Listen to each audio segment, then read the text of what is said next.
presentation from this very location, going out to the entirety of humanity. We welcome each and every one of you, regardless of where you are. I expect you not only to abandon but to jettison everything and participate in this very live and hopefully uninterrupted presentation this very evening. Good morning, good afternoon, good evening, and good night to some of you. This is the only radio station emanating, run, owned, operated by Africans, listened to across the entire 24 time zones on this very planet we call Earth. And as I welcome you, I will not hesitate to encourage you to welcome those who are around you. I will not, of course, hesitate to ask you to notify those who ought to be notified. I will ask you to ask those who may be suffering from some measure of intellectual delinquency, those who have been mistutored by the very non-existent, or should I say horrible educational system in the damnable zoological republic. My name is Nnamdi Kanu.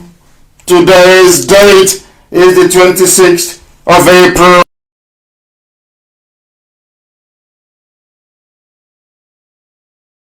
In the year of our Most High Elohim 2020. The time now is 6 minutes past 7 p.m. in the land of Biafra. That is how you know we are live.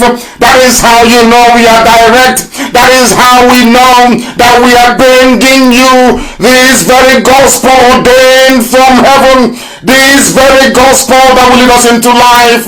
This very gospel that authenticates the love of God, the love of Elohim, El Shaddai Adonai, upon those that He has chosen to bless abundantly, those He placed in the land of Biafra, those He sent that they may bring light in the continent of darkness. These very children of His, this very IPOB, this very Biafra that must come in our time. It is our duty and our responsibility. It is, of course, the divine mandate that we enjoy from heaven that is propelling us forward. That is why nothing made by man, no artificial construct of anything that is living can ever derail, stop, nor slow down this very relentless march into freedom. We are unstoppable. And as we are live on air, all the criminals in Asorok, they have now taken refuge. They are running, they are panicking, they are quaking, they are frightened as the criminals that they are, because they know the whole world is listening. Today we continue our expose as long as those band of criminals remain where they are. As long as they continue to precipitate a calamity of unimaginable proportions on the helpless masses and civilians, I will be on air. The whole world will listen and we shall render them asunder. That's why we are here. I am Nnamdi Kanu. I am the leader of the indigenous people of Biafra. I am the director of Radio Biafra. I am the director of Biafra Television. And by the grace of the Most High Elohim, a servant of the wonderful people of Biafra, I welcome you once again. And we must proceed very hastily this very beautiful evening, because humanity is waiting for this very gospel rapturously. We are going to take a slight detour from our normal routine. We are going to pray against this very pandemic, this very coronavirus. People are dying in large numbers in Kanu. We must also pray for them. We must pray for those who are dying in Kanu. We must pray that Chukwokika may have mercy upon them. They have families, they have brothers, they have sisters. They feel pain as well. We must pray for them. It is not their fault that they found themselves located in a damnable zoological republic. It is not their fault that they have been cursed with the band of leaders that they have. It is not their fault that there is no medication. It is not their fault that they do not have access to hospitals. It is not their fault that they are suffering and they are dying in their own ignorance. We shall attempt to educate them this very evening. We shall attempt to allow light to shine in the darkness of their confusion, or should I say in the confused state of their existence in this zoological republic.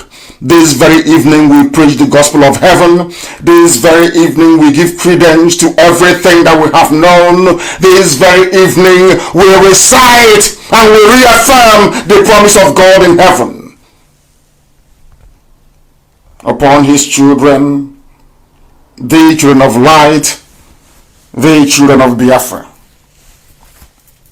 We are going to pray wherever you are.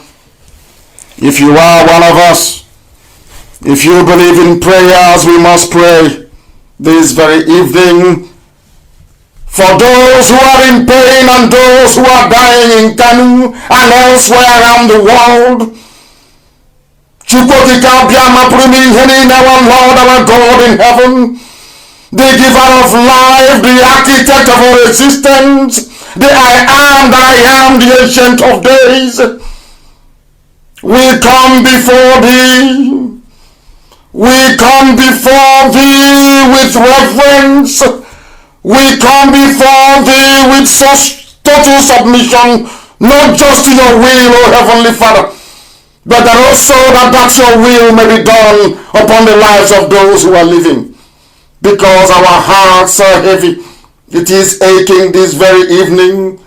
People in Kanu are dying in their large numbers, no through any fault of theirs, but due to the incompetence of people who do not know how to run a country, due to the criminal nature of those that have banded themselves together, that they may deplete and impoverish the masses. Oh, Heavenly Father, have mercy upon them. Everybody who is suffering, everybody who is in pain, we pray for this very pestilence to stop. We ask you to please lift this very burden of anger of yours upon humankind. Almighty Elohim, we know that everything is in your sovereign control. We ask that you keep this new coronavirus from continuing to spread. We ask you to stop it from contaminating your land in Biafra. Give those who are in positions of authority in Biafra land, give them the common sense, give them the ability to safely handle this very pandemic that is ravaging the whole world. Make it, oh Heavenly Father, that we may decide in our hearts and in our minds to stay at home instead of traveling or going out needlessly. We ask you also that you provide food as you provided for your children when they left Egypt. For manna fell from heaven, so we do ask you, O Heavenly Father. We know that manna will not fall from heaven, quite literally, but we know that only you is God, and you will provide for those who are starving and those who are hungry. Touch the hearts and the minds of those who can, those that claim that they are millionaires, those that claim that they are billionaires, that they may put their hands in their pocket and be able to feed the multitude. We ask upon thee, Elohim, to always remind us all the time to do even the very mundane things like washing our hands properly. And whilst it may be heartbreaking, please comfort the families of those who are in Kanu who are dying today. Those who are suffering and dying due to the greed and stupidity of those who are in power. For we want them. For you gave me a message to give to them. And I said to them, don't allow the Chinese to come in. But they ignored it. They said he's a Biafran. How can he have the interest of everybody at heart? But you gave me a message and I gave it to them. They ignored it and today people are dying. They are dying because those who run the zoological republic, that very country that you did not create, that very creation of man, they did not listen. Oh Heavenly Father, you are our refuge and our strength. You are an ever-present help in times of trouble. There is trouble now. Please have mercy upon your children. For although we will not fear, though this very earth may give way and the mountains fall into the heart of the sea, we will remain unshakable in our faith, in our belief that you are Elohim, you are the beginning and the very end, and ultimately that your will be done upon our lives. We ask for those who are infected.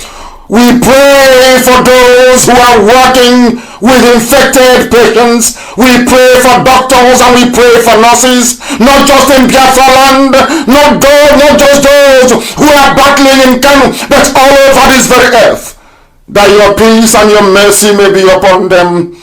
That in all that we do, every praise and every adoration will belong to your holy name in this very journey. Until Biafra comes and beyond, we pray. He said, we have come that darkness may flee and light will come. We have come that the truth may prevail. This very evening there is a slight, should I say, adjustment or proceedings. At the end of this very program, I will be live on Facebook. We are going to take your questions. I will take your questions and I will answer them. Every question you pose, I'm going to answer. You will give us your name. You will tell us where you are writing from or where you're listening from. Then you will write your question and I will answer them. It is our job to educate. It is our job to enlighten. It is our job to preach this very gospel. It is our job to work assiduously hard until Biafra is restored and beyond. This evening, if you don't have your pen and paper, you are wasting your time, quite frankly. If you do not have your pen and paper, I do not see how we can impart any knowledge. If you do not have your pen and paper, I do not believe quite consciously that you are able to assimilate the very complex information we are about to unravel this evening. As the zoo is unraveling, so are we laying bare that which has been hidden for a very long time. What we are fighting is an unseen enemy. I know that all the time President Trump will say that the world is battling an unseen enemy. We are fighting an unseen enemy. You must understand this. Everywhere. The worst enemy to fight is the one that you cannot see. The same way that the naked eye cannot see coronavirus, COVID-19, this very novel pathogen. Because the smaller, or should I say, the more invisible a problem is, the more difficult it is to handle. What we are fighting is an unseen enemy. You cannot see it. But unlike coronavirus, which can even be seen under a microscope, this very pestilence I'm talking about cannot be observed by any instrument made by man. You need to be in the spirit to be able to see it. You need to be wise to see it. You need to be discerning to be able to see it. You need to be informed to see it. You need to be educated to see it. You need to have self-respect to see it. You even need to have self-worth You must have value for yourself to be able to see it. You need to possess a semblance of dignity for you to be able to see it.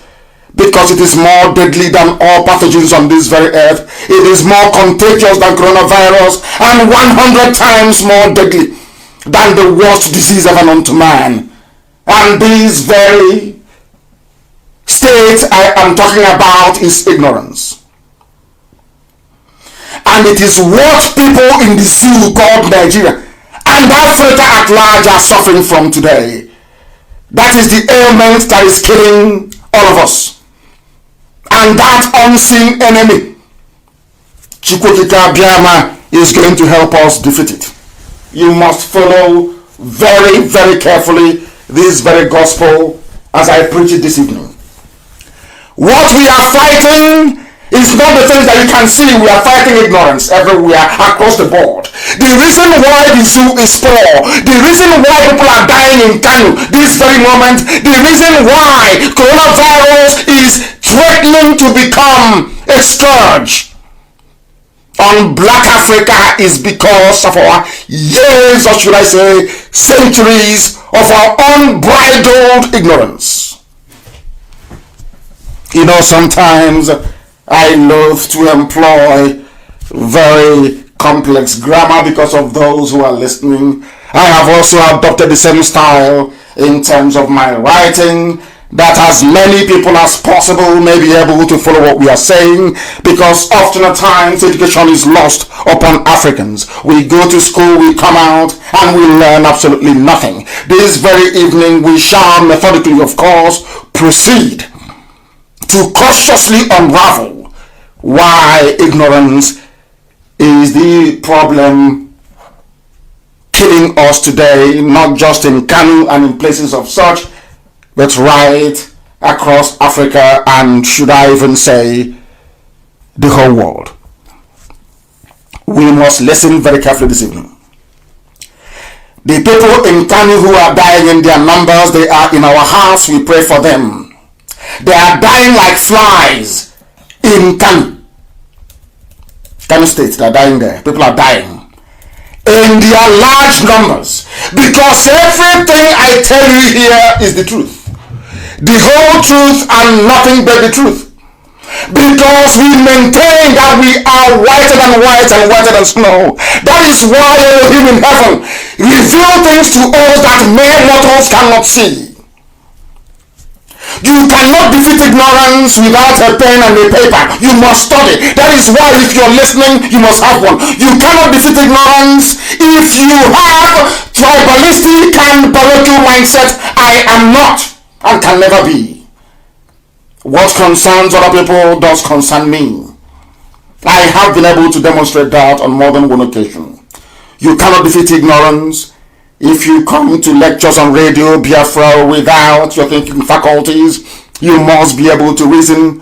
We have come, or should I say, that Chukwukika Biama has determined that we must come, that his light may shine upon his children, that those who are enslaved in the demonic contraption called Nigeria may be set free. And that includes the poor people who are in Kanu. That includes the poor people who are, should I say, being misinformed.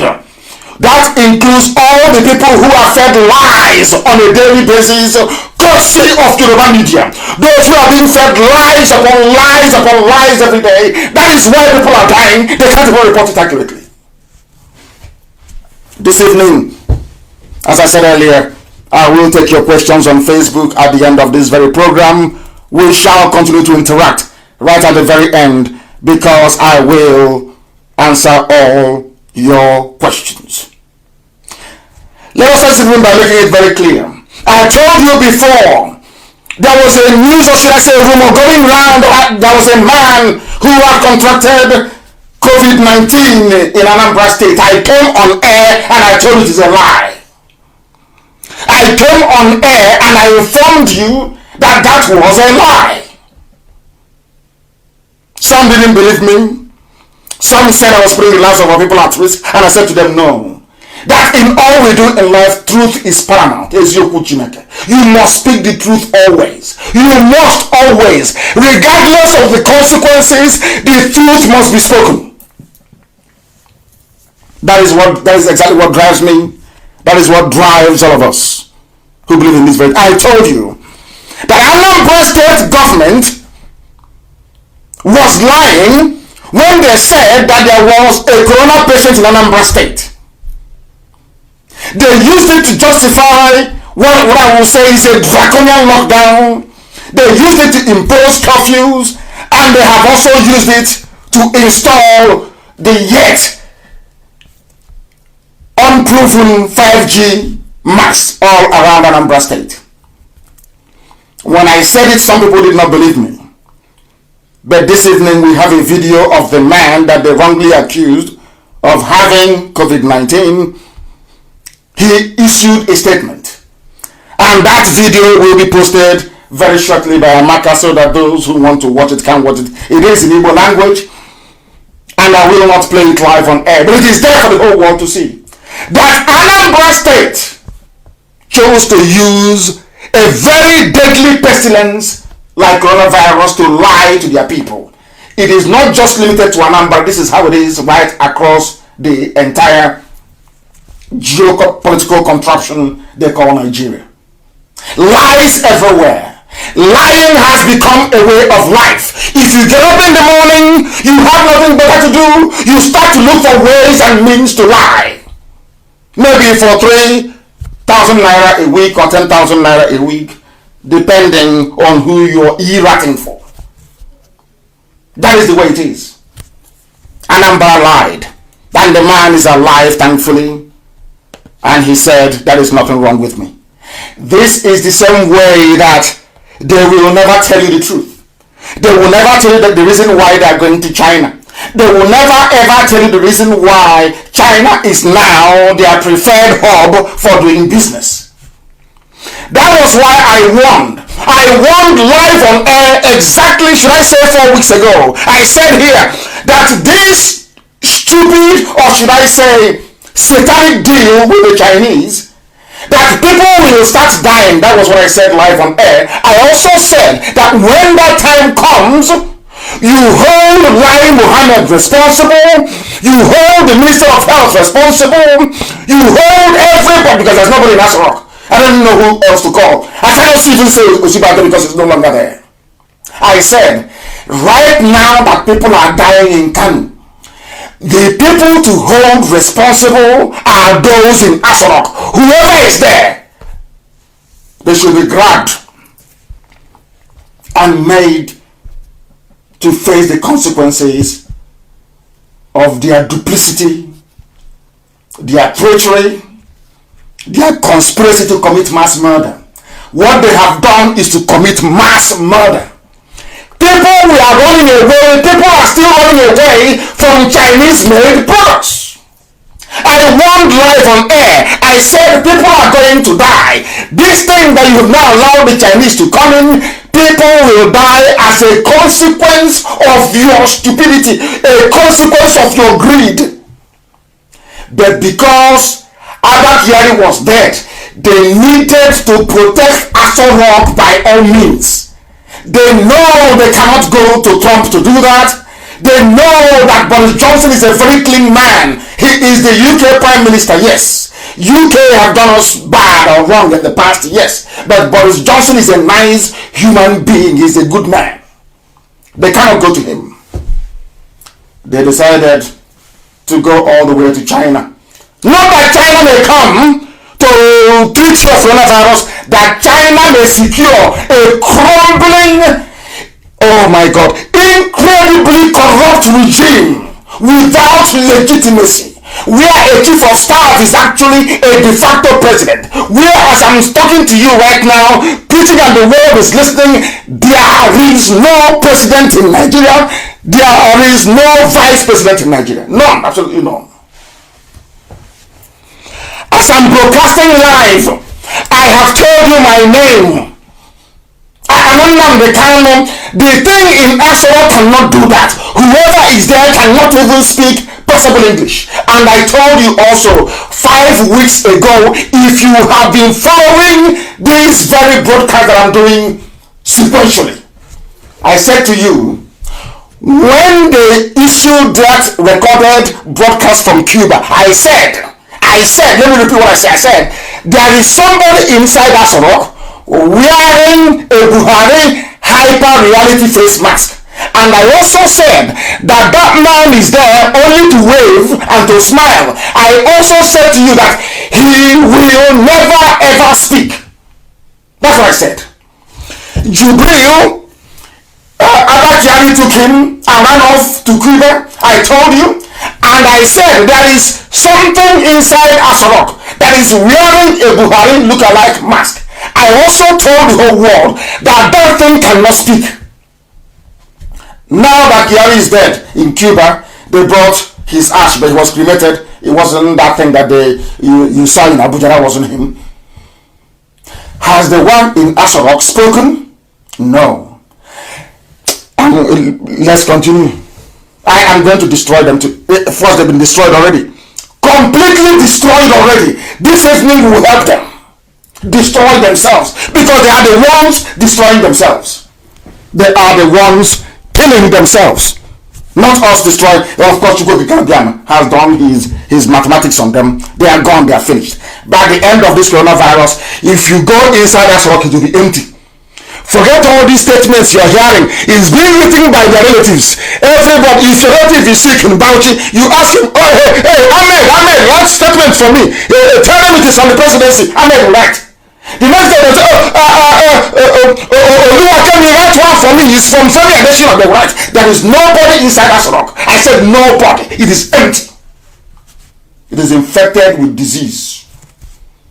A disease as poisonous and as evil as they themselves are. Listen carefully, please.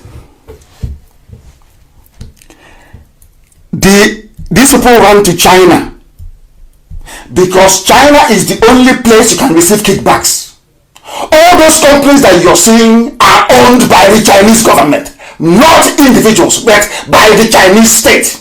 But the one in Abuja that brought in the scientists to come and experiment with people in Kanu, and those that gave him he's working with illegally, all Chinese state-owned companies.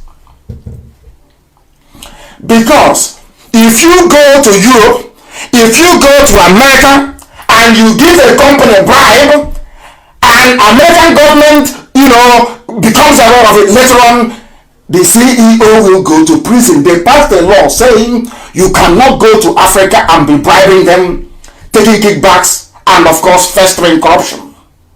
This is how civilized, conscientious countries behave. I'm not saying they're good. I'm just telling you how they behave. At least they enacted a law.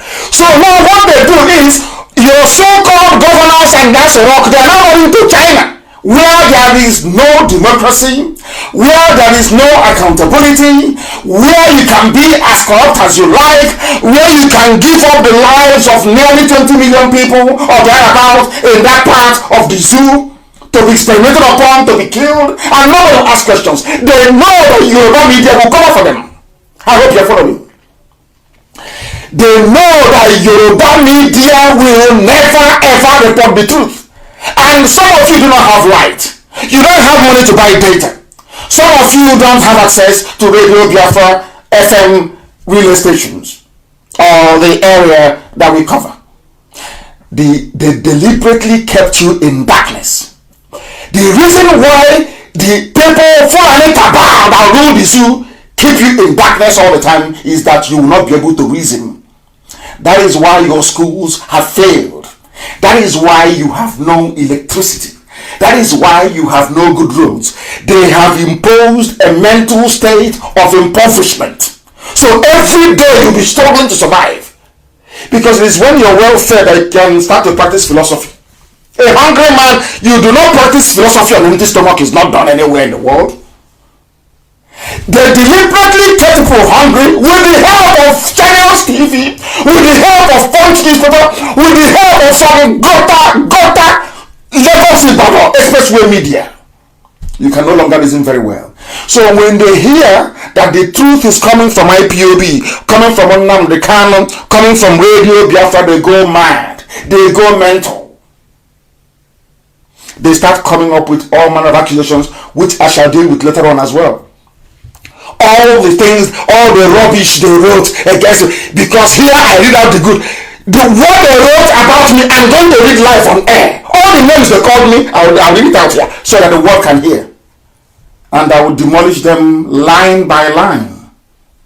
Because we are whiter than snow itself. Pure purity. That's what we represent. When I push you, I'll show you where to land. Everything I say is verifiable. When I say that there was no coronavirus in Anambra, has that not been made very clear to the whole world? There is none. When I told you that the Chinese will come and kill you, how many days ago did I say it? Are people now telling me that they didn't hear what I said? I said they will come. They will experiment with you. You will die. I also told Nigerians, I said, those that have brain, mark the number of mortality you have now and count it when the Chinese come. You will see the difference. What has happened now? How many days ago did I say this? How many days ago I'm asking you? But it's because from Nnamdi Kanu, he wants to divide Nigeria. Because of that, don't listen to him. And because you did not listen to me, now people are dying. They don't normally go to school in the north, so that the few that they have that went to school, they are dying in Kanu. Professors are dying now, yes, of course. You should see the list. They are not dying. I don't know why they're not covering evil. They have covered it so much that the death is so much that they can no longer cover it. And like Muhammad come on air, there is a vaccine going around. If you see it in Kanu, don't patronize them. What utter rubbish. Minister of Information. These are the idiots you have in power. And as I warned you before, that ignorance has a very heavy price. It's a very expensive business. To be ignorant is a very expensive business. Now, who are those paying for their stupidity and their ignorance and their mistakes? The innocent people in Kanu State, they are dying. And you know the zoo, if they say that 800 people died in 2 days, that means it's nearly 8,000. Because if you know anybody in Kanu, and I also told those who are in the north, don't come back to Biafra land. Has it not happened? That thing I said, has it not come to pass? Has it not happened? I'm asking you. I told you they shouldn't come home because the Chinese experimenting with them. Has it not happened now? Who are the ones dying? The same people that I told you last week. If you allow the Chinese to come in, you will die. If you're so stupid as to allow the Chinese to come into your community, bye-bye, you people are gone. Look at Kanu. That was what they did. They made Honorable Mazi from China. I'll come to that later on. Now listen very carefully. Nigeria has no government. Those who are in charge now are the governors. I'm going to prove that later. They recruited Boko Haram into the army to serve a purpose, to serve an Islamic Janjaweed agenda. They've been telling you all these days, preparing your mind. Oh, Shekau, whatever. He might repent. He's planning to surrender. And that is what the Yoruba Gota media have been reporting. I call them Gota media. Gota, drainage than them. They have no soul and no conscience. No soul and no conscience. I don't know if they are bitter. I don't know if they are bitter because they lost a lot into the Fulani Caliphate. Because of that, they want everybody to be Fulanized by the Fulani. I don't know if that is the reason. I don't know why. Do you know what they're planning to do? They are negotiating. They'll be wondering how we get our intel, but of course they know it's spot on.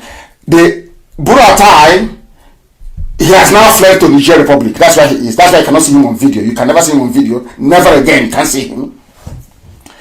He asked the Army High Command in Nigeria to offer Shekau everything and give Shekau the caliphate he's looking for with the headquarters in Maiduguri. Listen carefully to this. And then join with the Nigerian army so two of them can march down to the south. That's the deal. They are now negotiating with Shekau. The day will happen. I will tell you. I told you so. So, in order to condition the mind of their Nigerians. Instead of telling, we are getting feelers. Shekau is about to surrender. Does that sound real to you? They are making it possible for you. They are using Channels TV. They are using Punch newspaper. They are using all this gutter compromised media to massage your anger, soothe them away, so that when they tell you now that Shekau has a caliphate of his own in the northeast, nobody will complain. That's what they're doing. It's called kite flying, to test you to see how you receive the information, how you receive the message. That's what they're doing. And they say he's about to surrender. They have nowhere to hide. The zoo, nowhere to hide. I have all the information. Everything inside Asorok. They have taken Osubajo away, thinking that I get my information from him. They are insane. I have all the information, everything at the palm of my hands. Anything they do, any meeting they hold, any deliberation they have, anywhere they discuss it, we have it. It's sometimes that we choose not to disclose some of them. Listen very carefully this evening to what we are preaching. They want Boko Haram to join them in the invasion of the South. And when they come to the South, Yoruba will not be spared. What I'm saying this evening is that Yoruba, there are good, decent Yoruba people. Decent, good people. Honorable men and women in Yoruba land. If you don't hold your journalists, if you don't hold them, if you don't ask your journalists, I am asking this evening to ask Yoruba journalists to try to be as objective as possible, because Yoruba land will also be conquered in what is about to happen. As I'm saying it now, as I'll tell you, look at the time, please. Time is to 8, isn't it? Almost, should we say, 19 to 8, or thereabout. Write it down on a piece of paper. So when it happens, I will tell you. Remember, as I'm telling you now about Anambra and also about the Chinese. You know, when I say these things, it doesn't sound proper, it doesn't sound real until it happens. Yoruba land will be taken. That is why they're all in your forests. And the people aiding and abetting this Janjaweed expansionism are the men and women of Yoruba extraction working in the Nigerian media. They are the problem. They are the, and I've been sounding this warning, they are the problem. There is no need presenting a news without writing a features article on it. Telling us that your villages have been taken over, that the people are dying, is not. Somebody who is sensible and reasonable ought to be able to sit down and analyze it. And analyze it properly. Somebody has to. Are they doing that? Have you ever tuned into that useless channels and be able to see them analyze something critically? That was a drama. Rubbish. That is why we must continue to keep exposing them. 600 children are dead in less than 3 days in Kanu. In less than 3 days. In less than 3 days. And some people are being paid to prop up this non-existent failed administration that they are running in the name of Buhari, when Buhari is long dead and buried in Saudi Arabia. They know that very well, and they are running. And it is so bad. The lies, they have become so emboldened by their own lies that they come out openly to perpetrate falsehood and deception. I will get to the burial of the one that said is Abba Kyari. Abba Kyari was not buried in Abuja. Where they took his ash to, only heaven knows. But that is the man that they claim people are sending condolence messages from all over the world. I don't know who they shot. I don't know if it's Osubajo that they buried in Abuja. I have no idea. A grave that cannot take a fetus out of the stomach. It cannot. That's what they done for a man that is big. And as they were unloading the casket or whatever they used to bring him, you can see blood stains. Look at the way they threw the corpse on the ground. Look at the deception. Because over the years they've been lying and lying and lying and lying. They now see all of you as stupid people. They can do anything and get away with it. I'm telling you. They can bring water and put water in Asorok and say this is Buhari. You all will agree. Oh yeah, he's Baba, he's Boo. You will agree. Because they have useless you. They have useless you to the point whereby you can no longer reason. The only place where you can reason is on this very platform. No other one. No other one will tell you the truth and damn the consequences. Only here on Radio Biafra. In the midst of this, nobody is telling everybody, nobody is explaining it, that there is no more money. Listen, people don't understand. They keep saying it's Jordan lost his election. I keep saying, how can people be this stupid? I don't know. I keep asking them, when Buhari was there in 1983, his first coming as a dictator, he ruined the economy within a space of 6 weeks. This man knows nothing. This man is fake. All he does is the same mantra that they use, Ottoman that they used. We are fighting corruption. We need to fight corruption. The same rubbish. And as I said before, Hausa peasants fell for it. The same thing now that they are doing was what from Jadid in Ilorin. The same thing now that Yoruba media are doing. Anytime that this very Janjaweed movement of Fulani, anytime they are moving to conquer a place, they first of all go in there and select a few people like Hopus and Emma. They place them in key places. So when they come, their conquest is easy. That is what Yoruba, I am right it, I'm warning you. If you don't call your children to account, if you don't recall what they are doing, if you don't bring them back and advise them, you'll be sunk. We can fight. I'm not sure people can, because you have a disproportionate amount of Yoruba Muslim, and their loyalty will always be with the caliphate. You people are in a very serious mess, I'm telling you the truth. Very bad mess. There was something I said many years ago. If Yoruba doesn't take time, they will suffer. And their suffering will be a child's play. That it will be so horrible that what is happening in Middle Belt will look like a tea party. I'm telling you that. Write it as I speak. That's why I say bring pen and paper as I speak. Write it down somewhere. States may get zero allocation in June. There is no money. Even in the US, they don't have anywhere to store oil anymore. There's oil glut. Nobody wants oil. None of you is concerned that every day they're going and borrowing. Every day they're borrowing. You have economists. You have people who are doing their own, should I say, scientific, or pontification inside TV studios. They're not in the lab. Nothing is happening in the lab. It's empty. There is no money in the zoo, is there? Absolutely none. It doesn't concern you. I say, corruption. Very sad indeed. Very, very sad indeed. There is no money in the zoo. This Janjaweed, they have destroyed everything. That is why they target their friends.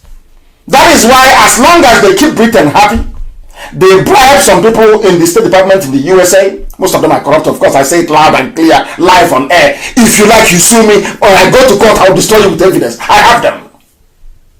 They now run to China. All they do is settlement. As they are dishing out, sharing out all this money, looting and burning everywhere down, they are busy, very, very busy, deceiving all of you that everything is fine. There is no money in Nigeria anymore. I said there is none. There is no money. If you think coronavirus is bad, wait until after corona, you will see. By then they will all have run away. There will be nobody left there anymore. These are the things that are happening that some of you are not aware of. But we know, and that is why we tell you on the day, go and ask your governor, is there any money coming? The answer is no. There are places where they are owing people for 3 years salary. And such a person will come out as a Nigerian. Unbelievable. 3 years, no payment of salary. This is Nigeria. There are some idiots like, oh, this is our Nigeria. This is our one Nigeria. We will find servants, find civil servants. Rubbish. I'm telling you, absolute bunkum. Rubbish. Absolute rubbish. The last one, the new lie now is that thing that they have inside us with the Buhari face mask. ECOWAS has appointed us now. They appointed Buhari as the COVID chairman to coordinate COVID, which is a lie. It is a lie. Sometimes I wonder, do these people actually feel any embarrassment? All those churning out all these lies. Do you people feel ashamed at all from inside that rock? Are you ever ashamed of yourselves? People will sit down and they will lie. They don't know we are living in a digital age. Now, write it down on a piece of paper. If you don't have pen and paper, call your child, your son, your cousin, your sister, your aunt. Let them get you a piece of paper and a pen.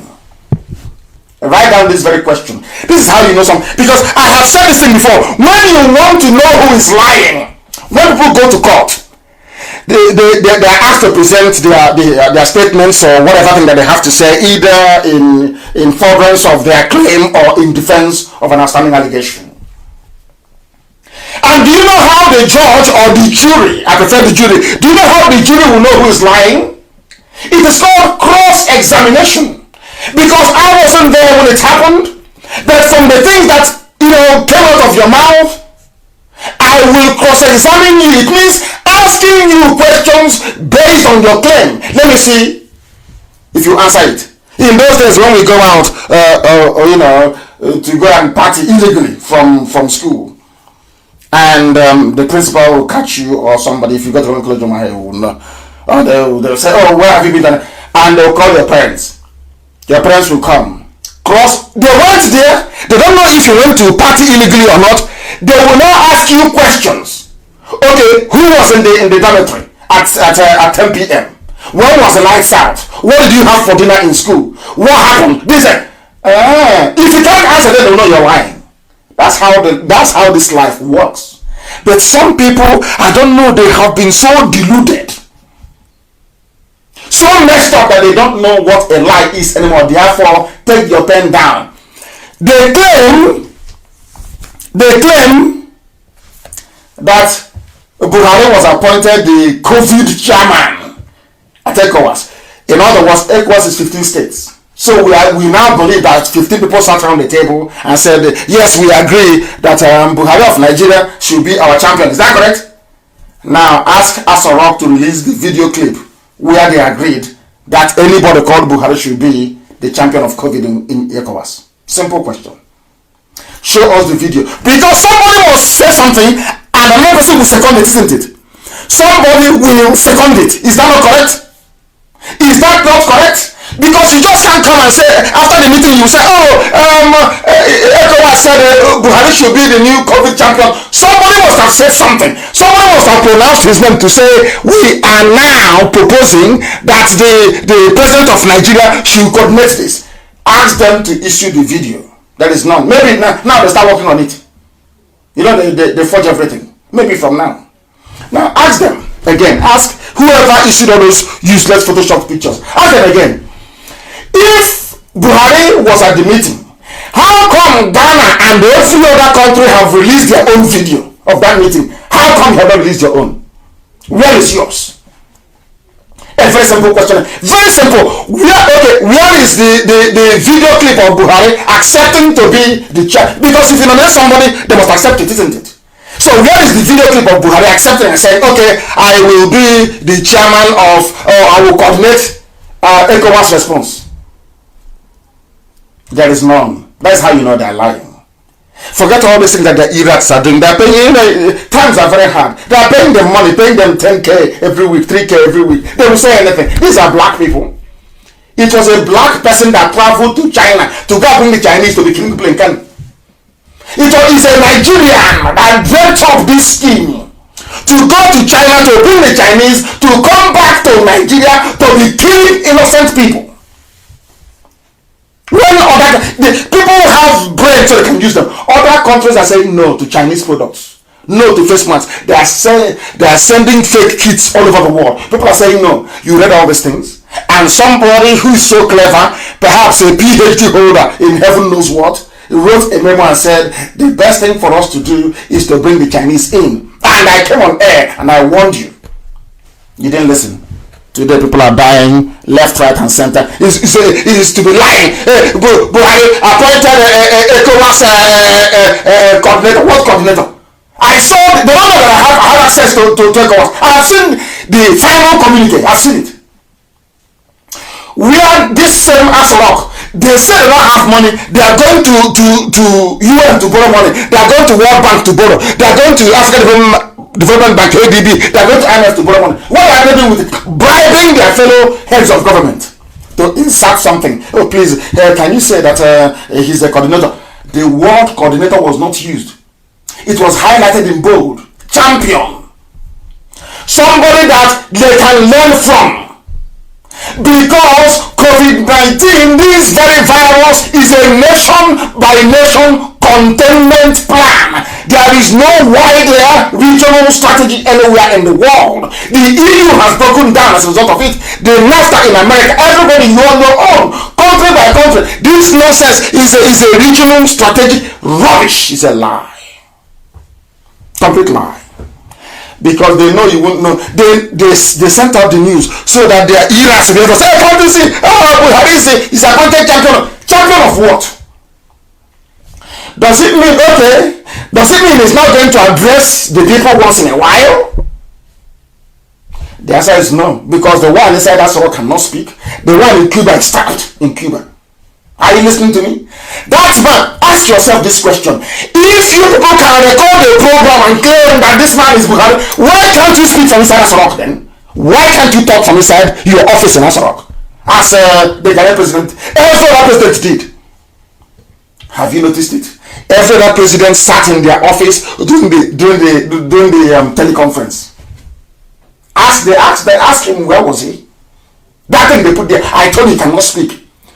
Only the person they put in Asarok cannot speak. He cannot talk. It's for decoration. And that is why every time you see them, the doctor a video, they bring it out. They do Photoshop, they bring it out. Ask him to speak. You want to champion coronavirus? Those you're claiming you want to champion, they address their country every 2 days. You have not addressed your own country. You claim you want to be the champion for the whole of ECOWAS. Does that make sense to anybody with brain? That is to tell you there is nobody there. There is nobody there and they couldn't care less. As long as they keep feeding you with lies, as long as they keep pumping lies into you every blessed day, that is all that matters. Everything else is irrelevant. If they could have hidden the mortality rate in Kanu, they would do it. Very gladly. A soulless government. That is why they are looting and burning. Looting, they steal the money, they burn it down.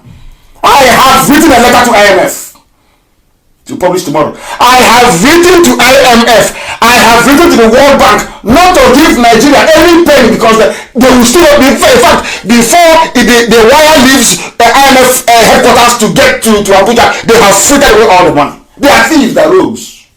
These are your leaders. Our leader 2023. You want somebody to vote for 2096. It's the turn of my village. And you think you can survive it? You think you can? I feel sorry for those who are dying because the consequences of, should I say stupidity, or should I say the consequences of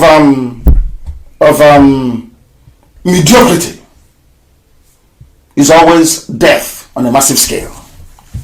They couldn't hide it anymore. What did the governor of Kano State say? Our situation in Kano is now terrible. Gandija laments because of COVID-19. Before the Chinese came, were they lamenting? Is that a very simple question?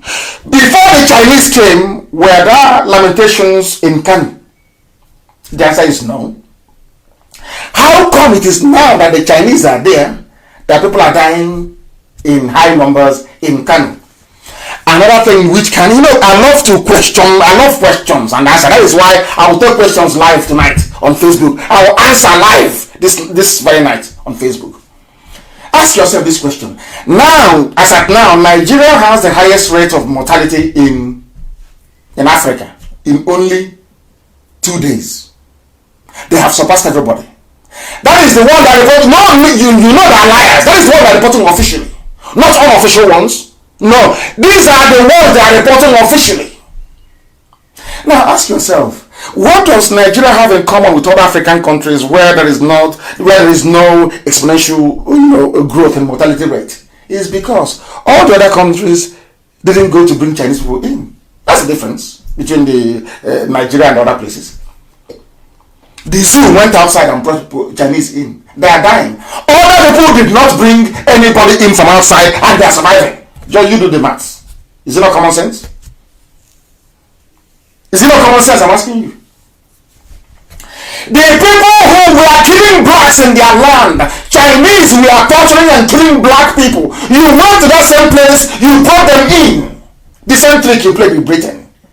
These Fulani house niggers, they will betray the whole of Africa in order to be in prison, in order to remain in Asarok. They will do anything, including selling their dignity. They have no dignity, they have no class, they have no conscience. That's why they went to China. The same China that were abusing your own people. You are planning how to go and bring them back. The same China you went to go and bring them to treat you. Now you're dying in Kanu as a result of it. You think you're smart?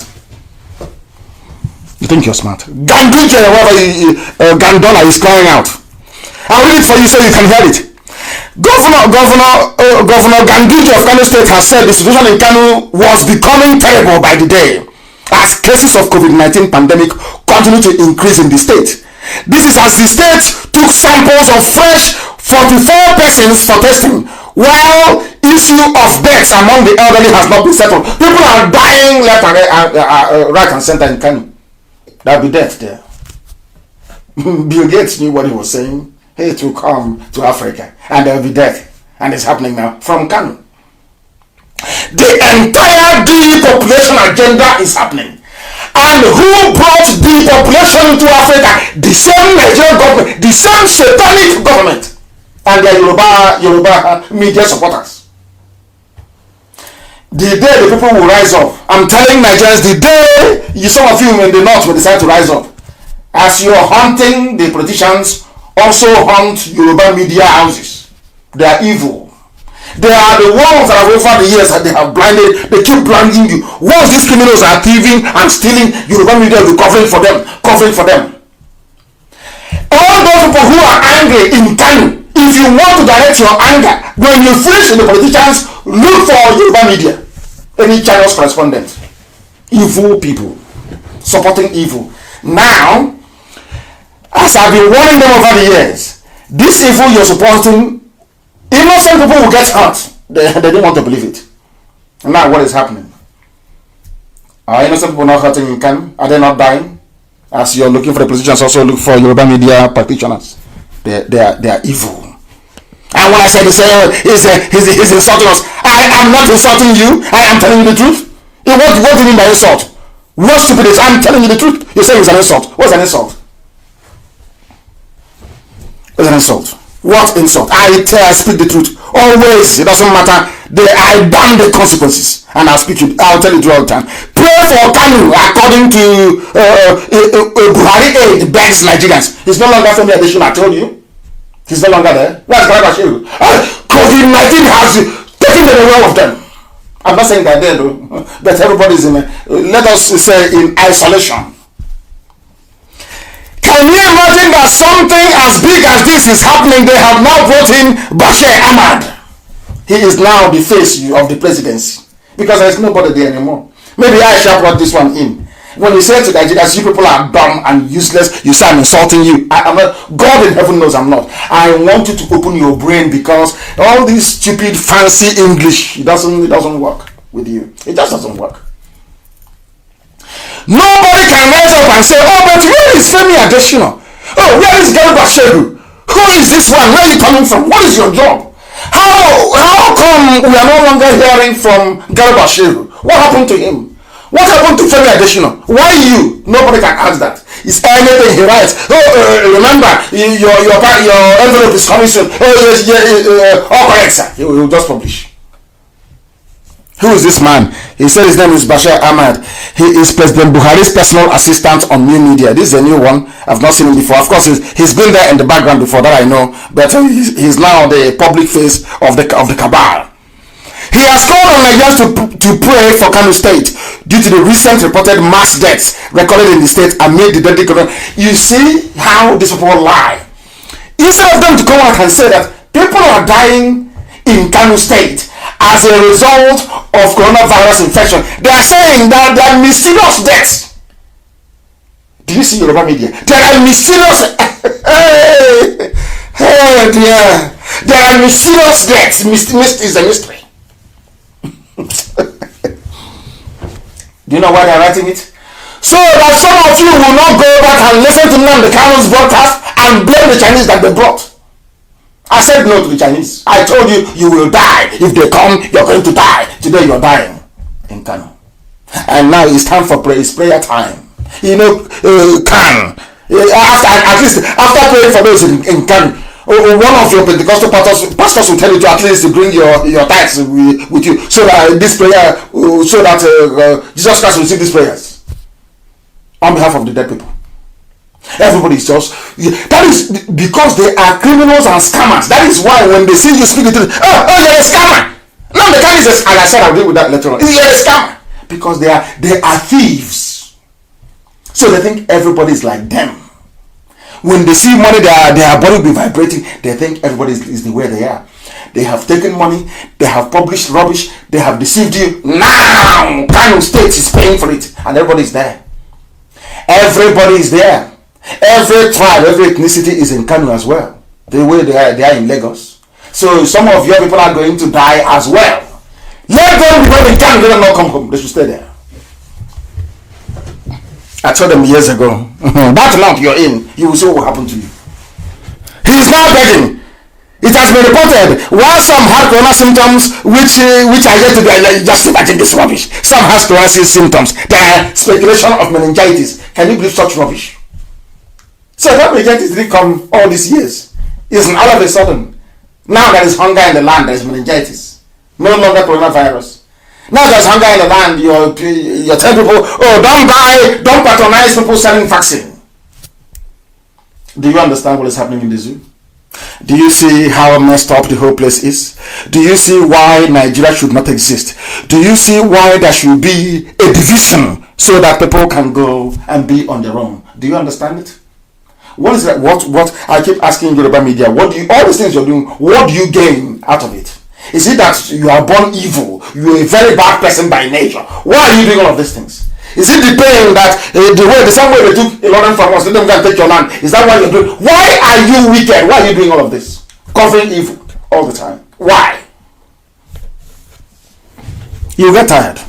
One day you will get tired and you will confess all your sins. How many people have died of 640 children? 640. And what can, instead of the government to come out and say, this is a very terrible statistic, people are dying, it's not very good. No, he said, the 640 died over a week. It's not 2 days, it's over a week. He's trying to spin it and trust the media, they will carry it. Don't stop pressing alarm, stop making people to panic. The people that died in Kanu State is over 2 weeks, it's not just in 2 days, so there's no cause for alarm, and people are dying. That is how some of the journalists, they went to Harvard, they went to Oxford. They are learned people with pedigree. Very love lies and a love line. And here we expose them. Here on this platform. As I'm sat behind this microphone, we must expose them. This is Radio Biafra, we're live and we're direct, and mankind is listening. And as I'm speaking, they are hiding under their beds. Those that was coronavirus spread in Asarok, they are hiding in fact, there's nobody there to start with. They have all disappeared, run away. Nigeria has no functioning government. There is none. No president, no vice, no special advisor, no chief of staff. Everything is empty. It is ghosty, and that is why they are there. They are the 419 Yahoo inside Asarok. Who do we get money from? Let's go to IMF. They've been to IMF before. They rebuffed them. You know what they said to IMF? We want to fight COVID-19. Which COVID-19 are you fighting? All the money that you have you finished spending it? They have shared all of it. And once the money comes in, they tell you, we are reviving the feeding program for Al-Majri. The same Al-Majri they drove away from Kanu, they will tell you they are now reviving their feeding program.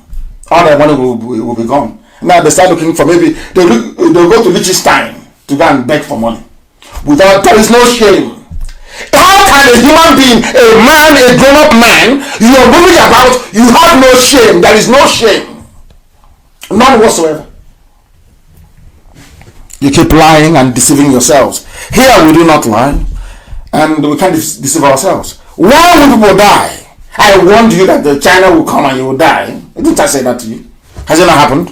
People who don't reason, you don't listen because what should do Nnamdi Kanu? Why is he not a Yoruba man? He should be a Yoruba man telling us this. Then what about it? Just imagine. That's how terrible they are. People complain, even the Canadian government, 1 million masks we bought from China is unfit for health workers. If you wear it and go into the ICU unit, you will contract coronavirus. It's there for warning signs. China wants to spread this disease all over the whole world. When I say it, some people get angry, but it's the truth. And Canadian government said no. The Canadian government said on Friday that 1 million KN95 masks imported from China did not meet its strict standards and so could not be distributed to frontline health workers amid coronavirus pandemic. White people who are educated, white people who are advanced, they are struggling with coronavirus. Look at Kanu State. I think Kanu can cope. I'm asking you, do you think Ganduje can cope? Men who are learned, men that run advanced economies, they are struggling. Are you telling me that Ganduje, with his danchiki inside, looking through a microscope, what is the microscope is called? Touching the cold chocolate with his hands. Is that the one that will take care of people in Kanu? And now the government is moving to the governors because there is nobody at the center anymore. Anybody can do whatever they like now. And that is why Ebonyi State is in a lockdown. It's been taken over by Chinese. And that is why if you come outside, they will flog you. There will be anything they like, man. They cannot do. Governors are now kings. They can do whatever they like. That is why they have access to the Commissioner of Police and they have access to the nearest army barracks. The reason why they put army barracks in every major town in and around the zoo called Nigeria is for a time like this. All the governor needs to do is to ring the nearest brigade commander. They bring to start shooting innocent people. Now you understand it? That you are not practicing democracy. And when I used to say to you that what you have is not democracy, you didn't believe me, did you? You never believed me. Very, very sad indeed. Extremely sad. Extremely sad. People are dying. And amongst those who are dying, which is very, very sad, people are dying in places like Bichi, in Dambata, in Gamasawa, in Wudil, in Kiru. People are dying everywhere. Who are the people who are dying? Unbelievable. These are professors, government officials, so they all had meningitis. Do you see Yoruba media? So all these people all of a sudden had meningitis at the same time. Hey, lies. I don't know what they're doing with lies. I don't know what they benefit from lying. Is it because they are black? I don't know why we love lies. Lie all the time. Why? They say it's meningitis. Are you telling me that all these people, they got meningitis, government workers, professors, prominent residents? Unbelievable. Unbelievable. Hey, their names are Ibrahim Ayagi, Ali Umar Diko, Abdullahi Lawal, Musa Ahmed Tijani. The name is from Kwara State. Adamu Dal, Nasiru Maikano Bichi, Musa Umar Gwaruso, Dahiru Rabiu. All these are look at the businessmen that are dead. Salisu Lado, Nene Umar, Garba Sareki Fage, Shamsi and Mustafa, Nasiru Maikano Bichi, Rabiu Dambata, Kabiru Ibrahim Bayero, and the mother of a businessman, Ado Gwanja. People are dying from meningitis. That's Nigerian media. Because anytime you're sick, if you say you're sick, people, even doctors from far and wide can say, oh, we have a solution, we can help. Look at the zoo, Nigeria. It's like North Korea. If people are sick and you're hiding it, how can you survive? Boris Johnson was sick. He announced it himself. I am sick. Help came from everywhere. Today the man is better. What is wrong with you people? What is wrong with your brain? Why can't you reason? Every time I ask you, why can't you reason very well? Asarok is empty. Are you telling me that the old Buhari, the dictator, will be alive and his Kanu, that is a stronghold? People are dying in Kanu and he will not issue a statement? Buhari, you can accuse him of anything when he was alive, anything at all. But the old Buhari we know will stand up and tell the government officials what to do. And some of us are still deceiving ourselves, saying, the one thing he ever did is to say that he's not Buhari. Is that thing there, Buhari? Let him come back and talk. because you know that once you accept it, that zoo is gone. The world will say, oh, Nnamdi Kanu has been right all along. That's all they're afraid of. The problem we are having in Kanu right now, all these problem people are dying because the Fulani Caliphate, they hate their fellow Africans. Write it down. They hate their fellow Africans, and I'll tell you why. You know that they are descended from a mongrel race, a mixture of Arabs and people from Senegal centuries ago. That's how they came about. The same way they bootlicked for Britain, the same way they were begging Britain. Look at how they all of them. They used to tie turban on British officers' head to convince them to mesmerize them. Today it's still Chinese. Amaka, please publish those photos of the Chinese man receiving turban in Kanu. That's how the man came to kill them. The first thing is that the Chinese man came to kill all of them. And they are busy tying turban on his pink turban on his head. Now what is happening? Are people not dying? Are they not dying? They run to China. They see China as the up and coming world power. Let's run to China so they can help us defeat Biafra. Let's run to China so we can maintain power in Nigeria. Let's run to China so we can hold Yorubas down. Because as I said to my Yoruba brethren, this game of trickery, you're playing game of trickery. You will suffer it. Abiola played the same game and suffered it. I will play the same game and he suffered it. You will suffer it. It's better you repent now. Repent now. They have a white man. Not white man, yellow. People from that side that are called yellow. We are black from Africa. Europe is white and they are yellow. Then Indian part is called brown. That's how the world is divided in color. This is the style of the Fulanis. And in fairness to them, the Fulanis, they know how to lobby. They know how to market themselves. They know how to fall down for any potential colonialists. And once you want to conquer Africa, come to Fulani, you have your job's almost done. The Fulani, not Fulani, ordinary people. I must be able to qualify what I'm saying. The Fulani leaders, those that call themselves leaders, the Janjaweed, they are leaders. They are the ultimate house nigger and traitors against the whole of Africa. That is something that people need to understand. They will sell Africa out anytime, any day. They did it with the British. When in 1957, the British, Anthony Nahara moved a motion for Nigeria to be independent, it was the Fulani that said no. That the British man, the white man, should continue to rule them until they are safe. And because of that, the British love them so much. Hey, this house pussycat, this house pet I can keep, he is very good. They saw the Yorubas and the Igbos as troublemakers. The South were troublemakers. The North were a good, obedient servant. That was why they gave them everything. And then after they finished giving them everything, they said, don't worry, we'll help you secure the South as well. And they asked them how. They said, don't worry, divide and rule. They came down and started dividing us up. Hey, you are now South, you are now Niger Delta area. You are Cross River State. You are River State. You are not, although you're from Ebema or Haji, but you're no longer part of the Igbo family. You are now Niger Delta. And they handed over the whole document and keys to Fulani. Said, Fulani, I now give you Nigeria. Do with it as you please. And that's what I've been doing till today.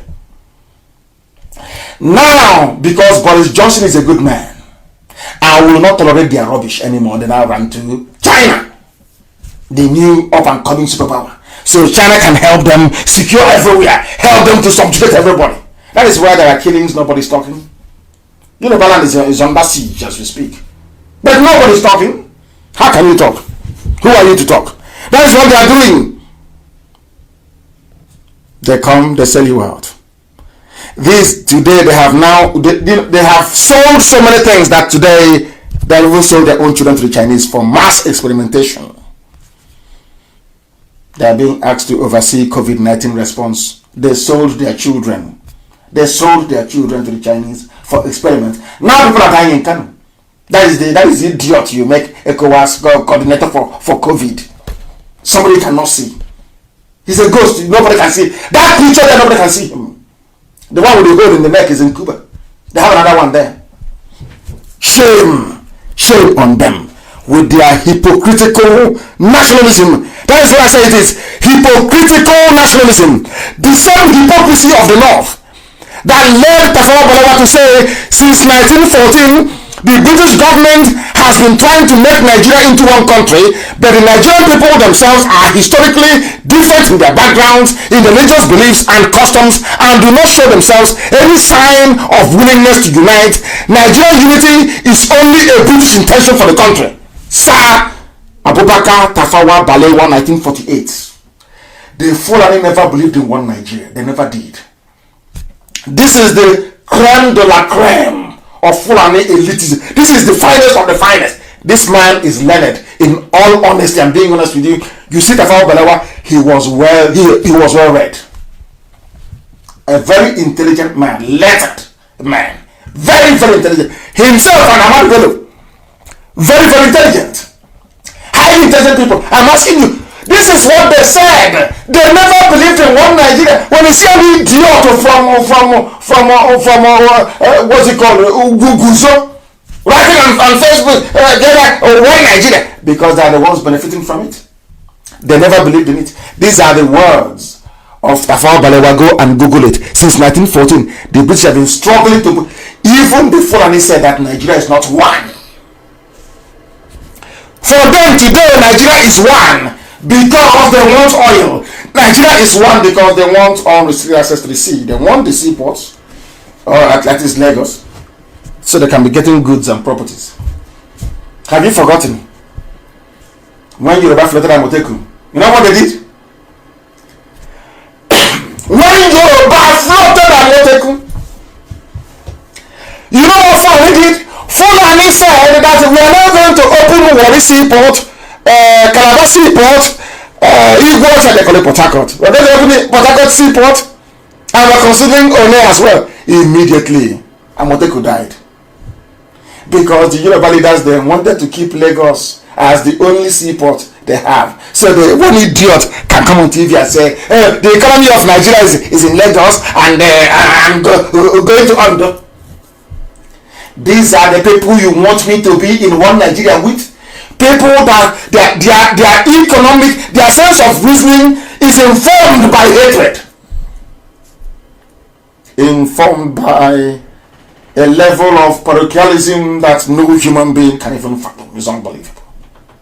Amoteku, have you been hearing about Amoteku anymore? No. Why have you not been hearing about Amoteku?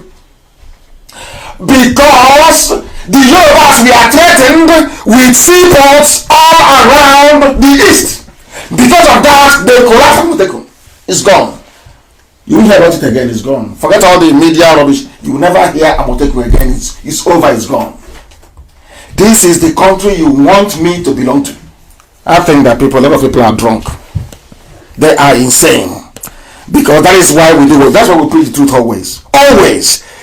The country is not supposed to be. That was what the Tafawa said. There was no due consultation before joining people together. That was what the British did. We have absolutely nothing in common. Tafawa Balewa. Why should things work?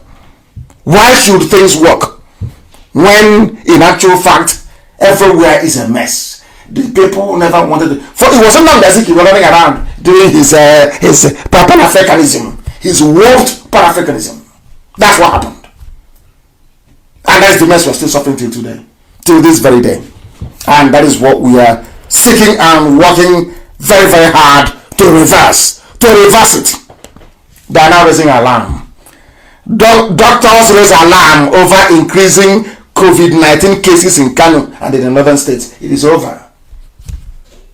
I am telling you, it is over. Do you know why it's over? Because this virus operates where the immune system is low. What makes the immune system to be low is hunger and poverty. And all this while they've been locking people up in their homes. I'm even shocked that people have survived up until now. Now their body is primed for COVID-19 to go in and do its work. That is why many people will die. I warned you. There are two diseases engineered, two viruses engineered in modern times. One is HIV, another one is this very called COVID-19. Because the human body is very, very resilient.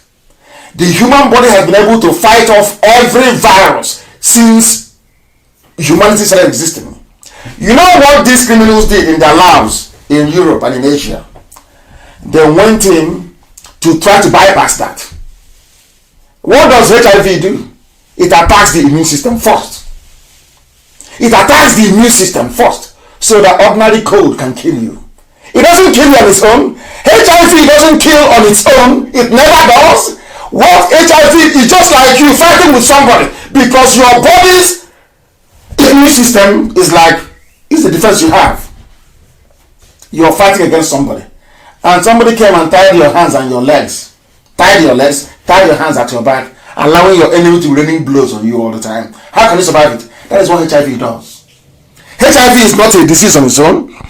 It comes into your body, it invades your white blood cells, renders your immune system useless, that ordinary cough can kill you. The same thing that corona is doing. The coronavirus does not actually attack the immune system. What it does, it needs an environment where the immune system is already weak. That is why some people get it, some others don't. Now you understand it, don't you? And when they ask you, tell them you heard it on Radio Biafra. We are live and we are direct. The time now is 25 minutes past 8 p.m. in the land of Biafra. Doctors are not raising alarm. This late you're not raising alarm. Now you're raising alarm. But when Nnamdi Kanu raised the alarm, you did not take it seriously. I told you will die. Once the Chinese come in, you're going to die. And today you're perishing in your hundreds. I warned you. Next time when I tell you something, you listen. Next time when we preach this gospel from heaven, I said when I'm here, we are under divine mandate from heaven. Anything I tell you must come to pass. I warned you. Don't allow the Chinese to come in. If they come in, you will die. And now you are dying and you're perishing. All you can do is ECOWAS appointed Buhari as the coordinator. Rubbish! It's a lie. It is to cover up their incompetence in Kanu, because the press you have in Nigeria, the media, they are not robust enough. They don't ask questions. That's why they used this lie of ECOWAS coordinator to convince and to deceive people, to deflect attention away. That's why when I preach this very gospel, Nnamdi is a scam. He was homeless in London. I'll get to that later. Always seeking to deflect, divert your attention away from the truth. That's what they always do. Now people are dying inside Kanu. People are perishing in Kanu. People are dying out of their incompetence, their greed, and their wickedness. Who is going to pay? Do you know people are suffering? Families are crying. People are bereaved.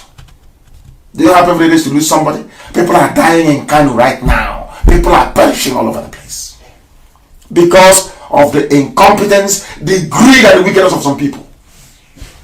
Why should we listen to Nnamdi Kanu? Now you are listening, aren't you? You must listen, because all over the place they're all listening to Radio Biafra. ECOWAS did not appoint Jubril to anything. It was a charade.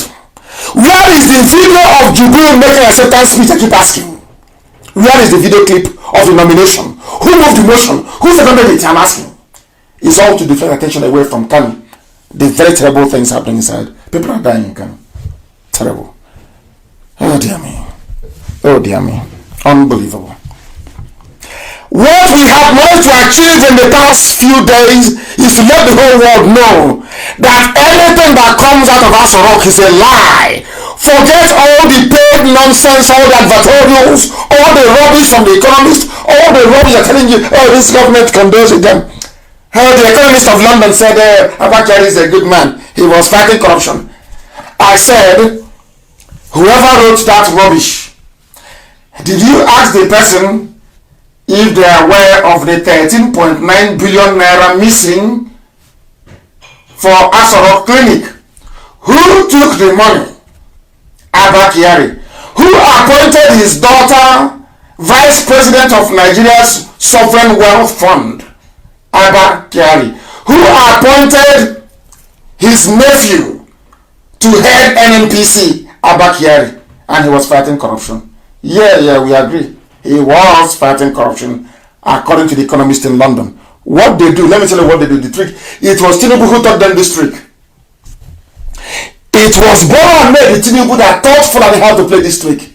Before Buhari was elected, or before they rigged him in, Obama wanted him to be there anyway. Before they rigged him in 2015, you know what that criminal Bola Ahmed Tinubu, what he did? He went abroad, hired some PR firms, public relations firms, and started the image laundering of Buhari from a crude brute, a brutal dictator to a reformed Democrat. Go and read all the articles in Guardian of London, The Economist, and Newsweek. They'll tell you he's a reformed Democrat. Where are we today? The same thing they're now doing. What they have done is to go and pay some people in The Economist, pay some people all over the place to be writing, oh, we are saying that you lost that actually, he was a good man. Ordinary chief of staff. Ordinary chief of staff. Ask yourself why they're going to that length. It is to divert your attention away from what really matters. To divert your attention away from the fact that people are dying. That is what is happening. And it's not good. Now, listen very carefully. The lies they have taken to a new and very dangerous level. They say that Abba Kyari was buried in Abuja is a lie. He was not buried in Abuja. As I told you, his body was cremated. In Cuba, in Havana, his body was cremated because he had COVID-19. That was what killed him. His body was cremated, not buried in Abuja.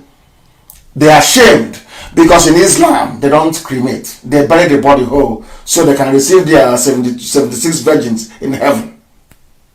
So they believe that if you're cremated, your virgins will not be in heaven waiting for you. So out of shame, listen carefully, out of shame on the part of the Janjaweed cabal, you know what they did? They killed somebody. They shot somebody dead, shoved the person into a coffin, wrapped him in white cloth and buried him in Abuja. Let me show you. Please, Amaka, release that very clip on the wall, on my Facebook wall, so that the world can see it. It wasn't shot by us. Somebody shot it. And I want to play for you what the guy said, so you can hear it. Amaka was not very there. You can see blood in the coffin. You can see blood in the casket. I don't know what they call it in Islam. You can see blood. Look at the way they threw the body away, as if it's just an animal. Look at it and tell me that that is Abba Kyari. Let me play that the world may know what is going on. Why was it that after he was removed from the casket, listen, at the same position where his head was laid, there was blood? There was blood. How? Look at it. There was blood. Fresh blood from the back. Fresh blood from the back of the head of whoever they buried. He was trapped and soaked the casket. Yes. Blood. They are lying to all of you. We all see, but we look differently. Nigerians are not as stupid as politicians wish us to be. I think most are stupid anyway. Look at it, they're not doing it. Look at the casket. Look at the blood inside it. Can you see the blood in the casket? Amaka, I hope you have released it. Can you see the blood inside the casket? Fresh blood. Fresh blood inside the casket. Somebody killed. They killed somebody. Coronavirus. They killed somebody. Bruised. They killed somebody. They killed somebody and put the person in the grave. He was shot by the virus. The virus doesn't carry a gun. Does coronavirus carry a gun? Casket of Abba Kyari. There's blood in the casket, or where the head is supposed to be. There is blood. The casket, blood, fresh blood. But I told you live on air. I told you before even the burial. I told you the man is dead. He was cremated. Some people, they love to doubt me for the sake of doubt. I don't know why. Only thing I tell you is gospel from heaven. You cannot go wrong. If you go by whatever I tell you, you cannot go wrong. I told you, he was cremated. His body was burnt. He was diseased. His body was burnt. In Islam, he cannot make heaven. And because of that, they are lying. Because of that, they are deceiving themselves Because of that, they are deceiving all of you. They want you to believe something that did not happen. And some of you childishly bought it. That is why I call Nigeria a zoo. That is why I call those who inhabit it zoo animals. You have eyes but you cannot see. You have brain but you cannot reason. Look at the casket again. Look at the video once again. You will see the blood very clear. It is very fresh. You will see how they threw the body out very quickly and washed it into a very shallow grave. Coronavirus doesn't come with gun, AK-47, no. Whoever they buried, they shot the person in the head. And as I said before, are you sure it is not Shibanjo? There's something called in Yoruba called Abubakar. You know that when a king dies, they kill somebody to go with the king. Are you sure it's not what has happened there? Very, very sad indeed. Very, very sad indeed. Very, very sad indeed. In order to cover, anytime that something comes out, in order to cover their lies. That was why I published a set of pictures. And please, I can republish those pictures. 3 different men they have given to Aisha. Three men. Anytime they say, this one is going to play Buhari today, they give that one to Aisha. She will come out with that one. After acting their movie, they go back. The next week, they bring another one. Because it's a very tiring business to be pretending to be somebody you're not. I posted the pictures of my wall. Three men, different men. They put makeup on their face to look like Buhari. They say, Aisha, come here. Okay, follow him out. And that's the nonsense they've been doing to all of you. You have eyes but you cannot see. You have eyes but you cannot see. Very sad indeed. ECOWAS leaders, they claim appointed Buhari. It's a lie. They didn't appoint him anything. Nobody appointed nobody. Ask them to show you the clip. It was televised. Are they discussing the invasion of Brazil? Are they discussing how they're going to fight aliens? It's not about COVID-19. Every country in the world does in the open. We say here that is that something strategic about the meeting that it cannot be shared with the public. Show us who nominated Buhari. Show us who seconded the nomination. Show us his acceptance speech. On that, every of their lie is exposed. Because nothing like that happened. Absolutely nothing like that happened. They are deceiving you, they are lying to you, and they are using Yoruba media to do it. I want, please, Amaka, Chinas, I want this thing to be tweeted this night into tomorrow. We are going to ask every ECOWAS head of state. The man you're looking at in the camera, did he have a hole in the neck? Because the one they've been giving to us before, on whose performance you agreed to make the coordinator for ECOWAS, that one had a hole in his neck. The one you're looking at now, does he have a hole in his neck? We are going to ask ECOWAS heads of state. Prepare the tweet. We'll ask them. You must go and you follow us and you tweet. You just simply retweet. And it's resonating. It's resounding everywhere, all over the world. They are panicking. They are panicking. As I said, I went to ECOWAS website. And you know what they did in ECOWAS? Once they know, we started hitting them left, right, and center. You know what they did? They pulled documents down. ECOWAS server can no longer be reached.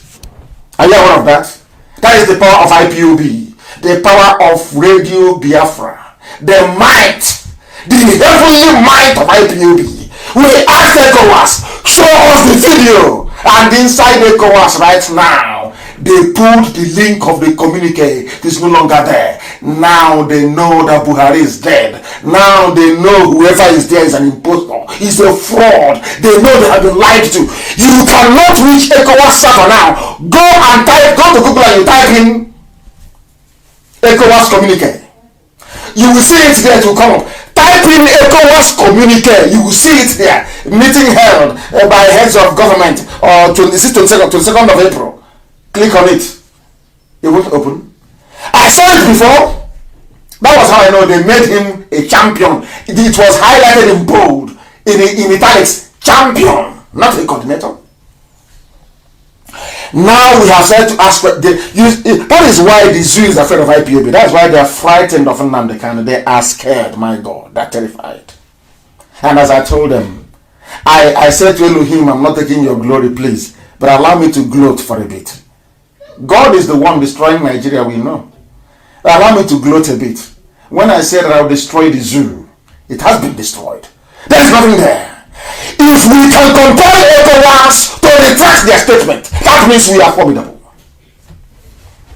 It's a lie. The zoo is a lie. A bunch of liars. They can deceive Alemaji. Yoruba can use their media to deceive themselves. You cannot deceive Biafrans. We are, by nature, we are intelligent. People say, where is their brain? Nnamdi, your friend. Yes. Biafrans follow me. Do you know why? Biafrans have two things that others don't have. The ability to reason and love of the truth. Love of the truth. That was why in Igbo parlance you have a Eziokwu Bondo. Once you speak the truth, our people will love you to heaven and back. That's who they are. They just love the truth. That's all. There is no miracle. There is no money. You don't need to motivate them. Speak the truth and they will love you. They are like the God you see on this earth. That's one thing about them. That is why they love me. That is why they love IPOB. If you don't know, let me tell you. I speak the truth always. Always. Now, when I tell them Asarok is empty, do you believe me? ECOWAS now knows that there is nobody in Asarok. ECOWAS, their website is no longer reachable. Do you know why? Because of IPOB and Nnamdi Kanu. ECOWAS is also on the run. Because we asked them, why are you supporting evil? ECOWAS ran. I said, oh, we didn't know. Error establishing a database connection. Go and do ECOWAS, they have run away. In their next life, they will not play with IPOB. We are exceptional. When we say we are the children of light, the children of heaven, you better believe it. If I tell that the zoo is gone, it is gone. Write it down, it is gone. There is nothing called Nigeria anymore. Those who are in power are now the governors. There is no Nigeria. There is no president. There is no vice. Nigeria is gone.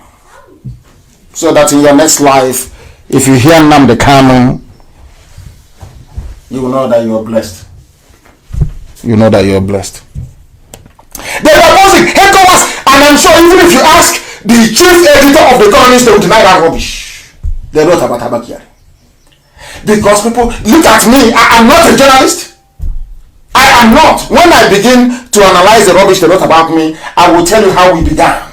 I am not a journalist. But I ask questions. I asked ECOWAS, how come you are allowing somebody with a hole in the neck to claim that he's Buhari? They went to their website, they quietly took off the communique. So and I want to ask the idiots that published it, all the editors that published that nonsense. So where did you get your information from? Oh, some addition I told you. You didn't verify? You didn't verify? Next time, they won't mess with us. They will not mess with us. ECOWAS is on the run. ECOWAS is on the run. So ECOWAS has run away. Because they've not seen the truth. That Nigeria is a den of liars and deceitful human beings. A den of liars and deceivers. Somebody from Yoruba, a small boy from Yoruba land is sitting down inside Facebook writing algorithms how to reduce and suppress people, number of people following me, those who can participate in my program. Oh, this week they've allowed us to go up to maybe 15,000 before coming down again. So a human being, tomorrow they'll say he's an intellectual. That's how they behave. I fight. If you want us to be very reasonable and very polished, fine. You want us to speak Queen's English, I'm all for it. You want us to go into the gutter and use broken to squash ourselves, and if before you come into the gutter, I'm already there waiting for you. And inside, we go into the sewage and we play it deaf if you are how you want it. The zoo is gone. We have destroyed the zoo. It's gone. Don't be upset. I don't want to take the glory that belongs to God. God gets all the glory. Allow me, please. I want to gloat a little bit. I told them I will destroy them with the truth. No bullet yet, oh. That may come later on. No bullet yet. I said I will destroy Nigeria from this pulpit of truth. And it's done. You have no president. Now even ECOWAS have discovered that you're a bunch of liars. And they have deleted the nonsense that they wrote. Calling it a communique. Go and look for it as you can. It is no longer there. It's gone. And now they are not going to fight again. ECOWAS, please. It's in also in Abuja. Put it back. No, the time is on the air. He's telling the people now that he removed it. Put it back on again. That's what they're going to do. Better we've done it. You have seen there is no link to it. It's a lie. It is a lie. Bloody criminals. And some people are doubting me that Nigeria has a government. How can Nnamdi be saying this? I now want to bring you the latest from inside Asorok. But there is nobody there. Lord have mercy. Lord have mercy. Zoo is gone. And I will never stop thanking Elohim. You see, every day, I remember when I went to Jerusalem, I went to the wall, to the temple built by Solomon, built by King Herod. I went there to pray and I keep saying to God in heaven. They said, what do you want? I said, I want Biafra. I want nothing else in life. Only Biafra. I don't mind if I sleep outside. I don't need a house. I don't need a car. I need nothing. Just give me Biafra only. And you've done it for me. I said, okay, go, I'll give you Biafra. It's going to be very tough, but I'll give it to you. Remain on the path of truth, and today the zoo is gone. The zoo has collapsed. It has fallen. Never to rise again. Because it is gone. How do you know it is gone? There's a saying in Igbo language, the one will tell you to use your tongue to count your teeth. We want to use our tongue tonight to count our teeth. And listen very, very carefully, please. Listen carefully. Remember that meeting that they said the governors had with Jubril. They called him Buhari. And I came to on air and I talked about it. You know what it is? They have changed their tune now. They have changed. Hey, how about they have changed completely. It was no longer Buhari they spoke to. This is the entire governors of the federation coordinating on COVID-19, how to feed people, how to manage their various emergencies. Hey, do you know how I knew? The day I knew that there was absolutely that there actually nobody inside Sorok. Well, how was the way that Wike spoke? I knew. You know we have sense. Once Wike spoke, I said, it's over for the zoo. If there anyone there, he wouldn't have spoken that way. Governor's meeting, this is somebody they want to make us believe that ECOWAS appointed him as the coordinator. He could not even coordinate his own governors. Because according to this letter, written to Boss Mustafa, not written to the vice president, not written to the president, given the seriousness, given the national importance of this intervention program, it was not even chaired by the president, it was chaired by the vice, they claim. And the letter was written, you know that's so stupid. The letter was addressed to Boss Mustafa, an ordinary secretary to the government, about a government intervention plan. Governors are writing to the secretary to the government. Hey! man. Hey! Zoo! Who did this to you people? I keep asking you, which school did you go to? Where did you study your own government? Where? Let me read the letter for you. This is the letter that confirms there's nobody in Asorok. It's just confirmation letter that there is nobody there. Let us use our teeth to our tongue to count our teeth, please. Listen carefully. This letter came from the Nigeria Governors Forum. I don't know if you have it, please circulate it. If you have this letter and want it circulated, I need it to be on my wall. I want it to be on every platform, please. Hey, I want it everywhere. This is the proof, complete proof. There's nobody there. They are marking time. And COVID-19 is not relenting. Most of them are down. I said most of them are down. They will never rise up again. You watch and see. I said to them, give me Biafra. They said no. They locked me up. Give me Biafra. They said no. We will kill you. Give me Biafra. They said no. You're terrorists. We're going to do all we can to extradite you. They're talking rubbish, of course. And I said to them, if you do not give me Biafra, Somalia will be better. I am sure even Somalia, as far as they are, What people are passing through now in Kanu, they're not passing through it. That was why El Rufai packaged a few diseased Almajiri and sent them to Enugu, so that we can also feel the pain.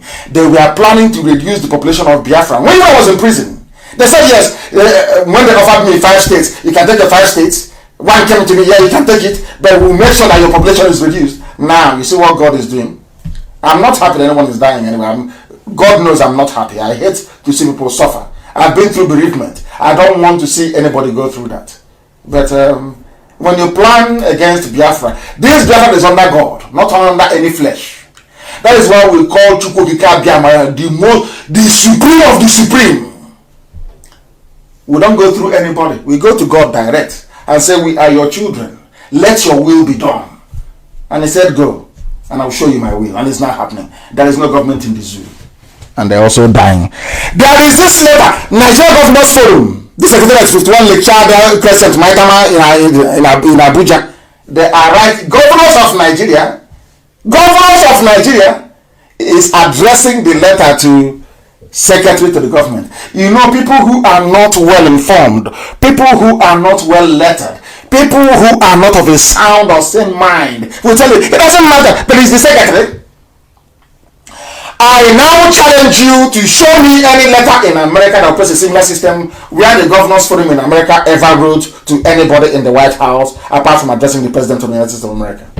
Show me anywhere in the world that you have states addressing a letter to a president, head of state, a letter of national importance, a letter of national urgency, a letter that should convey the very dire situation of the citizens of that very country, and they're addressing the letter to an ordinary secretary to the government and the chairman, Presidential Task Force on COVID-19. A letter of national importance when heads of state come out every day to let the world know how they are coping. Let's read the letter so you understand what I'm saying. That's what I present. COVID-19 protocol. Nigeria Governors Forum impute on the proposed presidential intervention. Nigerian governors are writing to the president, but there's no president, so you have to send it to Boss Mustafa. The man that I told you a few days ago is the one actually making policy pronouncements. Remember I said it? When did I broadcast? That was on Wednesday. I said on Wednesday. This man should, I don't know that he's even gone further. He is now Abakiari's replacement, albeit on interim basis. Let's continue. I'm now reading the letter, please. Listen very carefully. Please refer to the above subject matter and to our teleconference meeting with the Vice President on Wednesday, 2nd of April 2020, that they had a meeting with the Vice President. But initially when that meeting was going on, the governors were saying that they're having a meeting with the President. Now that they now know that ECOWAS has pulled the rug from underneath them, they have now changed. It is now Vice President. Let's accept and proceed. Recall at that meeting, it was agreed that the Nigeria Governors Forum articulates the issues that it would want to be included in the next presidential pronouncement on COVID-19 so as to have a uniform and coordinated policy on COVID-19 at both the national and subnational levels. Subject to Mr. President's approval, oh dear Lord, writing to head of state, even anybody in the UK can write to Boris Johnson direct. They can give it to whoever. You can write number 10 Downing Street. When you're writing a letter to Her Majesty the Queen, you can just say Queen Elizabeth R, which means in her reign, and then they can give it to whoever to open and then to respond to you. I can't understand it. Governors meeting on a matter of national importance and emergency, and they're addressing the letter to a Boss Mustafa to plead with the president. Have you heard of such rubbish before? Only in the zoo. Only in the damnable zoological republic. We have sunk them. Let us continue. Subject to Mr. President's approval, the governors want the following incorporated into whatever speech he's going to make. When was this letter written? Of a national... Listen, I want to speak in Igbo. Listen very carefully. You know, this very ancient language keeps coming all the time. It's the language of heaven. And I'm in the spirit. So So it is very language. Sometimes I speak the very language of heaven, the language that the angels speak before God. This letter was written on the 24th, a letter of national emergency. Today is the 26th. As they say, a week is a long time in politics. It's been over 48 hours. There is no movement. Nobody is telling us when somebody is coming live or even recorded to address all these issues. And there are people dying in Kanu. And nobody is saying anything. 150 died, they said nothing. Now over 800 is dead. Nobody is saying anything. Because the zoo has no government. There is nobody there. It's just now, it's like 419, Yahoo. Let us throw a letter now to IMF. Or send off a letter to World Bank. Let's see who will form Mugu and send us the money. But they are mistaken. Tomorrow morning, my letter will be all over the world. I have asked them not to give Nigeria any money. Because if you give money to Nigeria, they will steal it. If you give money to Nigeria, those that need it will not receive it. They will steal it and they will run away because there is no government. I'm sure now they're crying. But that's exactly what's going to happen. Nobody there. And anybody who approves the loan from Africa Development Bank, from World Bank, or from IMF, I know that person is getting a kickback. Because there is no way, there is absolutely no way the zoo can survive this. No way. They're talking about interstate lockdown, overnight curfews, internal free movement, all the rest of it. Until now, nothing has happened. They held a meeting with the vice president. The letter was addressed to the secretary to the government. So I keep asking myself, if you don't find or have a president in a time of national emergency, when are you going to have him then? But this is the man who is coordinating, we are told, in the whole of West Africa. You cannot coordinate, you can't even chair a meeting. Because I told you, remember, the one in Asrock only wears a mask to deceive you. He cannot speak. Always have that in your mind. He cannot speak. That's what is happening. And that is why the zoo has fallen and will continue to collapse. They say that Nigeria is the giant of Africa, the most populous country in Africa, the giant of black nation. Rubbish. Let me tell you what they did not, zoo papers did not tell you. Do you know that the world had a meeting of heads of state representing regions and countries all over the world? Now, if at all Jubril, that idiots are calling Buhari, if he was appointed as the regional coordinator, why was he not at this meeting? Please, Amaka, publish the photos and the video of that very meeting, shared by the World Health Organization chairman, or president, I don't know what they call him, Gabriels. He shared it. In that very clip, you will see presidents are recognized in Africa. You will see the Rwandan president, Kagame. You will see the South African president. They were there. But you claim you are the giant of Africa. Giant by mouth. And it won't just make him mouth giant. They call ordinary Rwanda. Rwanda of yesterday. That is to tell you that anywhere you have Fulani Janjaweed, you can never have progress in life. As long as Fulani is in power. That was what Gideon Walker saw in 1990. Once they are there is no progress. Write it down on a piece of paper. And tomorrow they will tell you, oh, we want to, it's our turn again now. We want to retain the power in the north. Look at your life, how miserable it is. In that very Zoom they had, you can see all the heads of state. You can see Kagame, ordinary Rwanda. You can see, because everybody now knows that Buhari is dead and Jubril has run away. He is refusing to come back. They wanted to send him a jet to come bring him back, and he said he's not coming. I don't know if he's going to seek asylum in Cuba. I don't know. But we are monitoring that very situation. We are monitoring it. The zoo has gone, collapsed, gone completely. Finished. Infinito. It's gone. Look at world powers holding a meeting. World powers, there is no Nigeria. It's only like mouth. Most populous nation. It's a black power. Rubbish, you are nothing. You have exposed your stupidity. Only 4 years of Fulani government. It took them only 4 years to destroy everything. And tomorrow, an idiot from Fulani land will say, I want the president of Nigeria. And the Yoruba media will be running around trying to write for them and work for them. because people are hungry. Very sad indeed. We must proceed very, very speedily. Very, very speedily. And then to add it again, let me pour gasoline on the fire. Because I want to prove to you, beyond every conceivable doubt, that Aso Rock is empty. I want to play for you a clip by their first lady, Aisha. And we are still using our tongue to count our teeth. Don't forget that. We are still engaging our brain. Don't forget your brain. Don't allow yourself to be distracted by what the irats may be saying. Use your brain. We want once again to use our tongue to count our teeth. We are going to listen to Aisha. And after listening to Aisha, you will tell me if there is a president in Nigeria or not. Listen very carefully, please. Listen. As we did not buy votes, we form a government. Yes.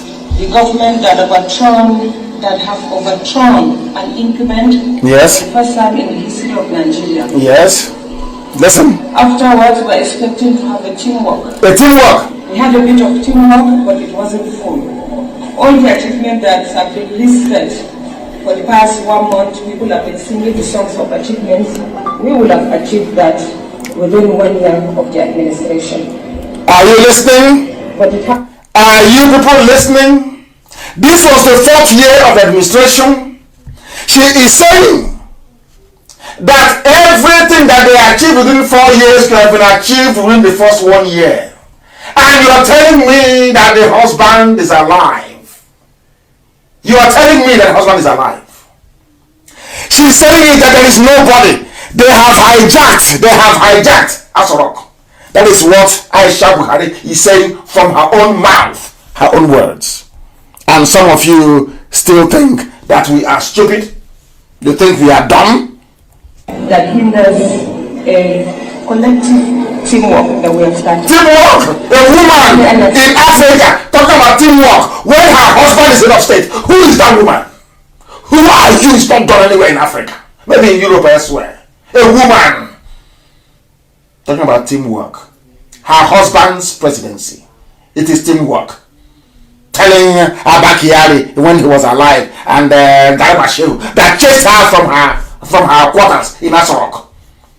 And some of you are still hopelessly thinking that rubbish there is Buhari. I weep for you. I weep for your ignorance. I weep for your stupidity.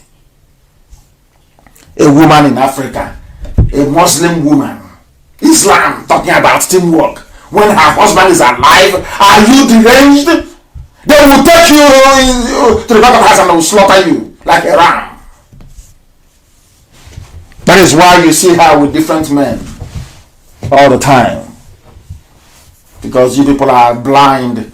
That is why they can bury somebody that was shot dead and dripping blood and tell you it's Abakari and you believe them. May God have mercy upon your ignorance. Some of you are so useless it's untrue. Oh, God forbid. God forbid. This is the evil that Channels TV and Punch and the rest of the Nigerian media have been hiding from you. They cover the truth from you. They make you blind. People read newspapers to be able to advance their understanding of current issues. In the zoo, you read a paper and they blind you even more. They blind you. Chineke manamabara. Zoological Republic. Even the media. Nobody is safe. Judiciary is corrupt. Media is bad. Government is evil. Pastors are criminals. Everywhere is bad. That is why they think you're like them. That is why they think Nnamdi Kanu'S like them.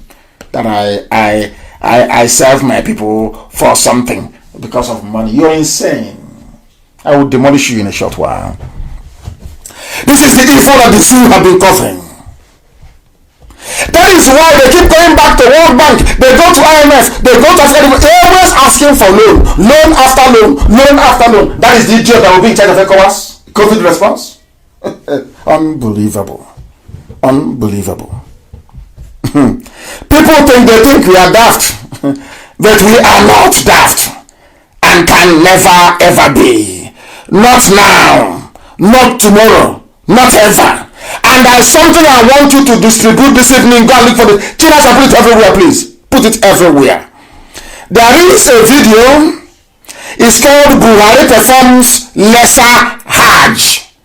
Buhari performs lesser Hajj. Ever since Buhari came out of detention, this is Buhari, the dead Buhari. Are you listening? He was in Saudi Arabia performing lesser Hajj with the wife Aisha when he was alive. And do you know the funniest thing? Surprise, surprise. The last time that any Buhari, a man performed any Hajj, be the big one or the small one, was in the year 2016. The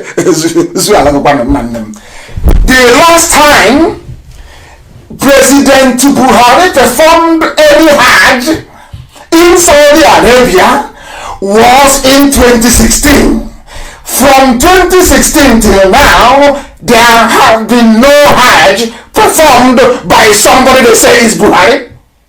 And now he's looking younger, he's looking lighter, he's looking fitter. If Buhari can go to if Buhari can go to Hajj when he was a rickety old man, how come now that he's a fine bobo, very young, very fresh, he can no longer go? Does that make sense to you? Buhari was a very deeply religious man. In a bad way, that is. He went to Hajj every blessed year of his life. Every blessed year. Only the 3 years he was in detention he was locked up by Bangida. Always going on Hajj. Now do you see? When was the last time Buhari performed any Hajj? 2016. When did Buhari die? January 17th, 2017. Since then, no more Hajj, be it big Hajj or the small one. And do you know why there's been no Hajj? The only person who can speak is Jubril al-Sudani. But he is not a Wahhabi Muslim. Listen carefully to me. They'll be going mad right now. He is not a Wahhabi Muslim. Wahhabi is the strand of Muslim. You know, you have Shia, you have Alawi, you have Wahhabi, you have all these different strands of Islam. The same way you have sects in Christianity. You have Protestant, you have the Catholicism, and you have the same way it is in Islam. They're not one as you think sometimes. Do you know that Jubril is not a Wahhabi, and he doesn't know how to pray the Wahhabi prayers?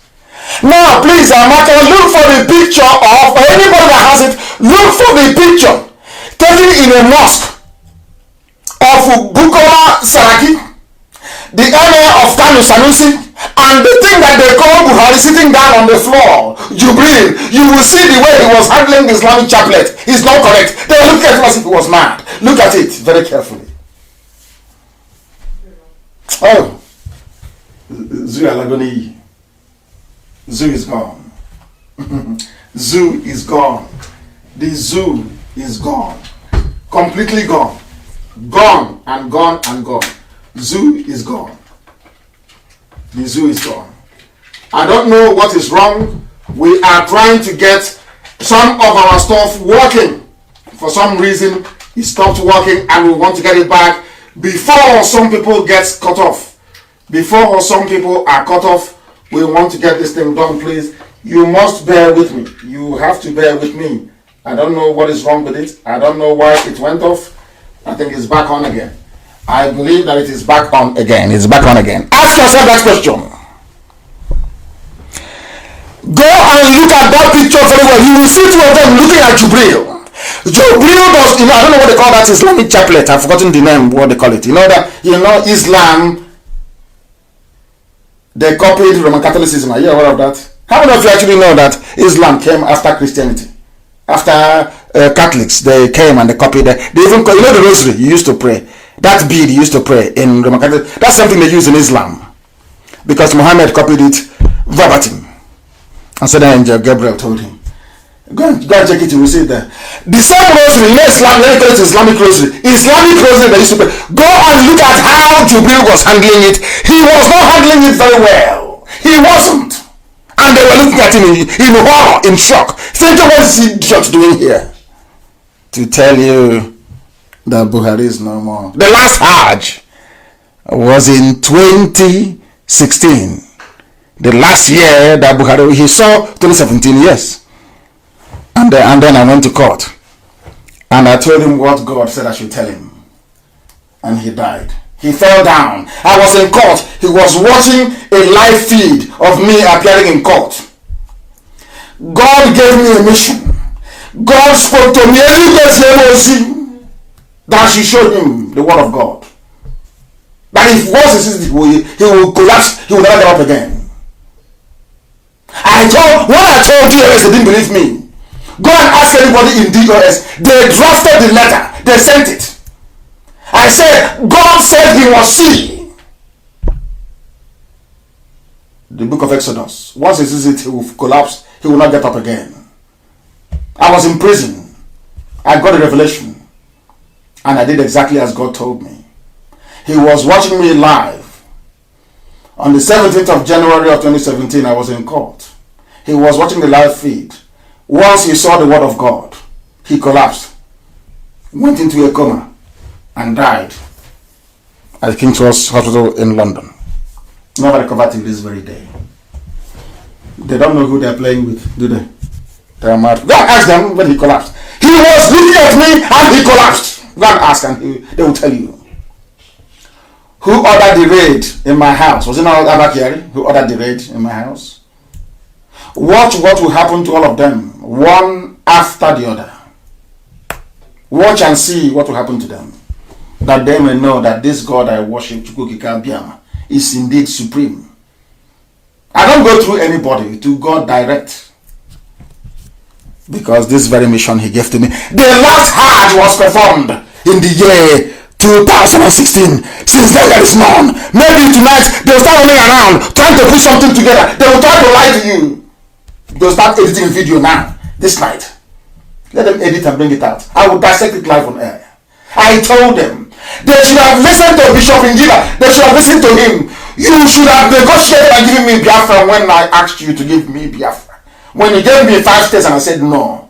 Give me Biafra and I will go. If the rest decide to stay with you, that is your business. Allow me to have a referendum and you said no. And God said he will destroy you. And today you are destroyed completely beyond recognition. That you may know that this God that we worship is indeed supreme. I said, Nigerians, just what I said was going to happen to you. And I'm saying to Yoruba media, channel sponge, regardless of the conspiracy, it doesn't matter what you do, regardless of how hard you want to try to cover up evil, you can never succeed. You can never succeed. This Biafra has come to stay. You can't do anything about it. Instead of Biafra not to come, believe you me, God will destroy every ethnicity in Nigeria. Everybody, every ethnic group will go down. Write it down on a piece of paper. That you don't know. So that the day we raise their flag, everybody will worship God. That's what we want. Everybody will worship him. That you may know. Evil is everywhere. But are we not winning? We are winning. The last Hajj was performed in 2016. Go and publish the pictures of people complaining in Kanu. People are complaining. There is no food. In the midst of hunger, there is a pandemic. A very deadly combination. And who are the people responsible for the state of affairs in Nigeria today? It is Fulani Cabal. Fulani rule. Fulani.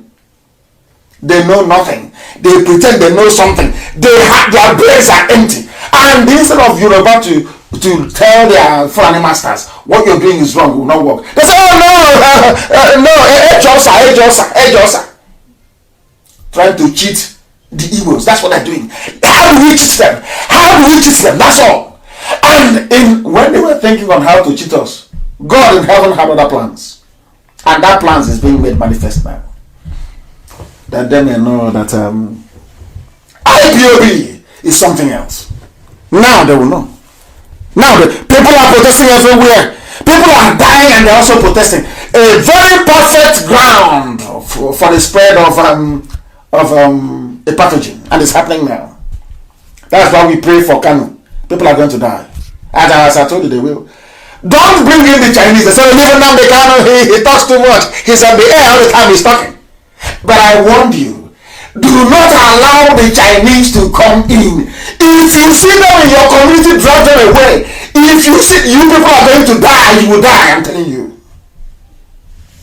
This is where they boil a cat alive, and the cat is alive and they're eating it. Okay, you will see. It seems you don't know. Yoruba must change their ways. They must change their ways. They must change their ways. Because if they don't change their ways, they're going to suffer. When I get to what I have to say later on, then I will add a few things to it. Because right now people are dying also in Yoruba land. Do you know why they're dying? Remember a few months ago, I keep saying you remember. How are you remembering? A few months ago I told you that the foreigner can never ever arrest their own and keep that person in jail. I told you that. After a few days, 50 Boko Haram standing trial in Bauchi, or is it in Gombe? Rubbish. And I also warned all of you, the reason why they give you, always they send to you Fulani police commissioner, is to control you. It is to control you. Then when I tell you about it, they say, oh, he insulted Nigerians. He's rude and insulting. He is not like he should be talking like a statesman. It is people talking to you like a statesman. That is why you don't have any water. That is why Fulani are killing you. Nobody can talk. That is why you have no good roads. That is why hunger is wiring everybody every blessed day. Because you prefer cosmetics to substance. I tell you the truth, so you can repent both inside and outside. Repentance is more important. If you don't know. Now listen, this is from Ondo Monarch, Ondo State, Ondo State. From a traditional line Ondo State, published by the same Punch, the Gota Punch paper. It's the Yoruba news, so I will read it. Police have always released any headsmen arrested for attacking us in Ondo. Now I ask you, why are you supporting Fulani regime? Why? This is your monarch. A Yoruba monarch is complaining. Every time we arrest them, give them to the police, they always come back. This man is Oba Williams Akin Yemiju. He is the Olugushin of a Gushin town in the Akure North local government area of Ondo State. He gave an interview. We arrest them, they attack us, they kill us. We don't want to kill them, we are peaceful. We tell them to police, police will release them because they are Fulani. Fulani killers. And when I tell politicians in America that police, army, and that they are working together to kill, they say, oh no, it's they're looking for water to drink for their cattle. Ondo Monarch. Not IPOB, not news from Biafra, from Yoruba land. And then I ask Yoruba, why are you supporting Fulani? I ask you. Why are you supporting them? You want your people to be dead as well? You want your people to die? Is that what you want? Is that what you want? Fulani people are everywhere killing. Imagine if it were Igbo people. Imagine if it were Biafran people killing. Imagine if it were to be a job. Or if you're killing people. What would they say? What would the world say? They will kill all of us. Even those in America, they will kill everybody. But here, all we do is we complain. COVID-19, herdsmen, terrorists, kidnapping, killing. Where are they killing? In Benue. They are killing in Delta. They are killing in Southern Kaduna. Huriwa, which is the Human Rights Writers Association of Nigeria, alerts Buhari. Which Buhari are you alerting? The one in Saudi Arabia in a grave? Or the one with a hole in the neck in Cuba? Or the one that even the governors cannot see? Okay, address a letter to address a boss Mustafa. Maybe you get audience. Do you see how bad Nigeria is? They are now putting the killing of people is no longer news. It's nothing. They are killing also, kidnapping and killing in Benue. Nothing. Benue, are you not the people that they lied to and said Biafra is your problem? Delta, are you not our own Biafra that they came to you and said, oh, you're not Biafra, you're Niger Delta? Has he stopped them from killing you? Has he stopped them from killing you? Repent. That is the essence of this program. All of you must repent. Even don't even apologize. Time is not now. It's not right for apologies. Later on, you can apologize. Right now, you must repent. Yoruba must look at themselves and say, from today, enough is enough. This Fulani nonsense is too much. But of course, they have Yoruba Muslim in Kwara. That is the problem we have. Those ones, they will never change. That is the only problem they have. How they can overcome it, I have no idea. They should try. They should try and overcome it. We are live and we are direct. The time now is 19 minutes past the top of the hour. The whole world is listening. 19 past 9 in the evening. Let me preach the gospel of heaven. People are saying that their data is running out. Let it run out. We are preaching the gospel sent from heaven. That's what we are doing here. And they're setting the zoo.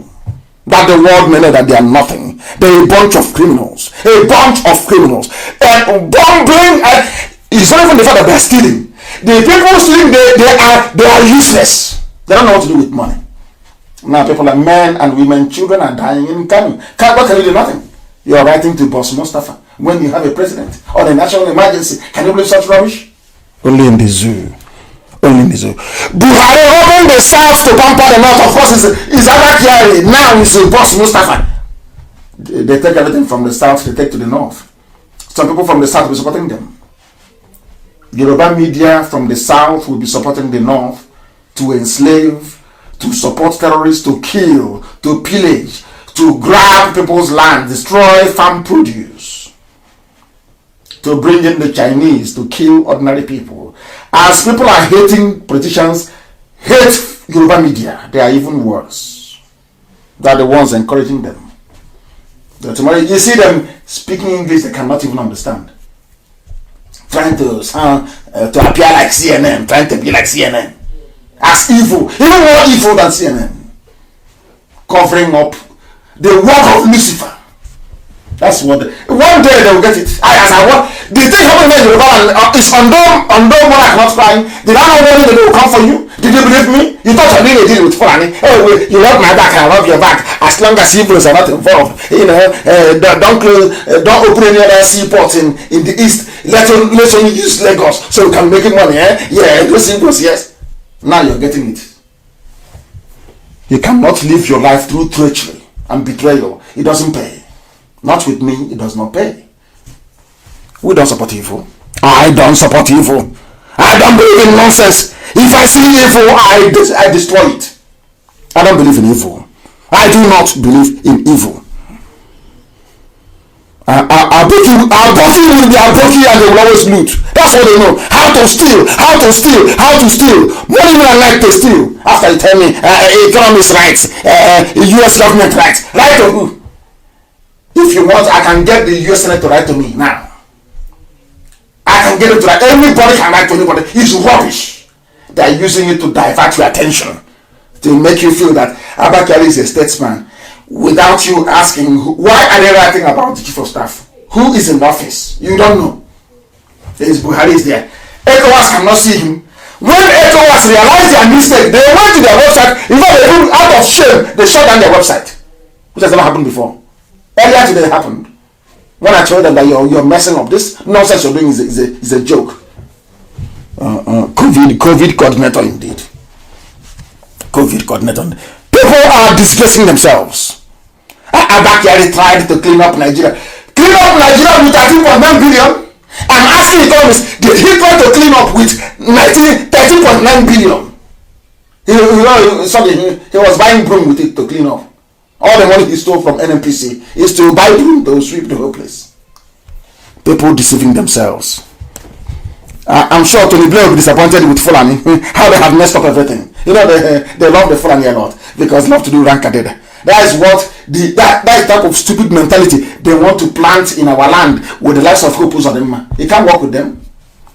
You can't work with them. Look at him bowing down before Al-Majri.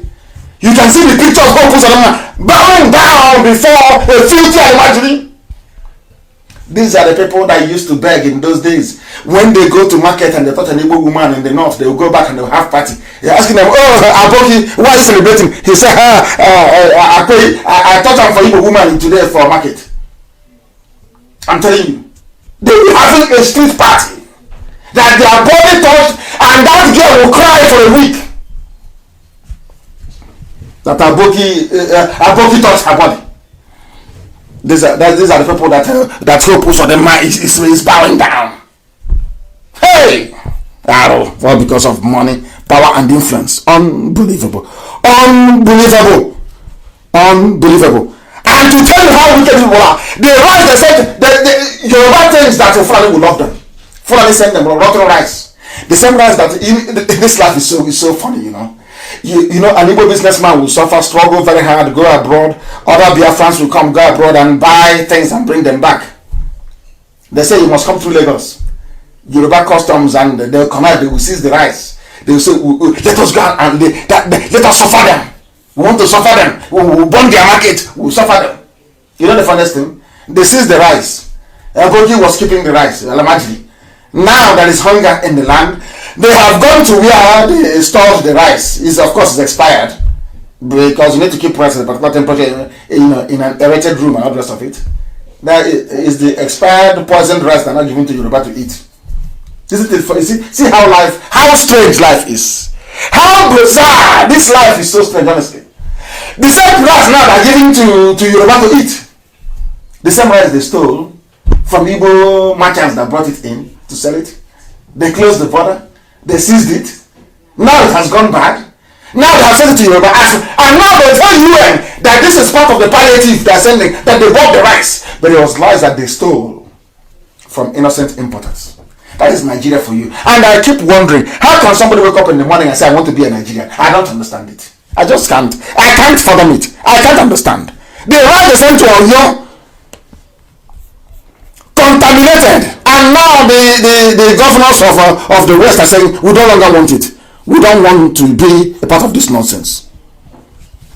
Absolutely rubbish. And now I'm going to deal very finally this evening with what they have written about me. I love it. I love this.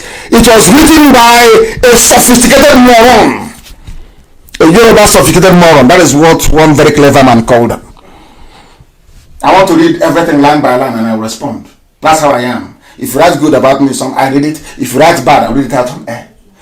Here is what they said. That's about me, Nnamdi Kanu. He was a Yahoo boy walking around in the streets of London. Number one, that was a Yahoo boy. I don't know who I have stolen from. And I'm making a public announcement tonight to the whole world. If I've stolen from you before, please try and come out and tell the whole world where, when, and how. And I will now tell you the reason why they always do this. Because if you, in those days in Aba, when we used to chase criminals, if the criminal wants to confuse people, you know what the criminal will say? He will be saying, oh, no, she is a criminal. And the people are pursuing this thief. We will say, oh, no, she. The same thief will turn around and report it to somebody else and say, oh, no, she. Before you know it, he will join the crowd. You don't know who is the thief anymore. That's what the Yoruba does. That's what they do. And tonight, I want to let the world understand the reason why they do it, because they are criminals. And I want to prove it to you that they are. Let us start with the latest one. And why the law forgery. You know all this Photoshop that Femi Adesina is doing. You know all the forgery that. Let me tell you where it started from. Remember there was somebody called Kemi Adeosun. Can anybody remember her? Oh, you have all forgotten. Hey, Zoo. Why won't you forget? You forget about Kemi Adeosun. You forgot her. That bumbling idiot, that's a finance minister. When she wants to be Ngozi Okonjo-Iweala. She ran to London when she was discovered. What did she do? She forged a certificate. So, to all these Yoruba Irats, to them, everybody is like a Kemi Adeosun. So when they see you speaking the truth, you're a scammer, you're a criminal, you're a Yahoo boy. And I'm asking them, because when I push you, I'll show you where to land. Who have I scammed before in life? Where? How? When? That is none. but it's just to damage my name because they know that people don't read beyond the headlines. If they say, oh, maybe Nnamdi, we should stop listening to him, we should stop following him, he's a Yahoo boy, or they will think I will not read it. They don't know me very well. I will read everything you say about me, and then I will respond in kind. One, Kemi Adeosun is from where? A Yoruba woman. What did she do? Forged her way into office. She forged certificate. Because Oluwole is in Lagos. That's where they forged them. That was where they trained Femi Adesina to forge in forgery. She was as a forger of certificate. She made it all the way to finance minister. But people who are learned from Biafra land, they're all over the world. Nobody will call him to be a finance minister. No one. He's a forger.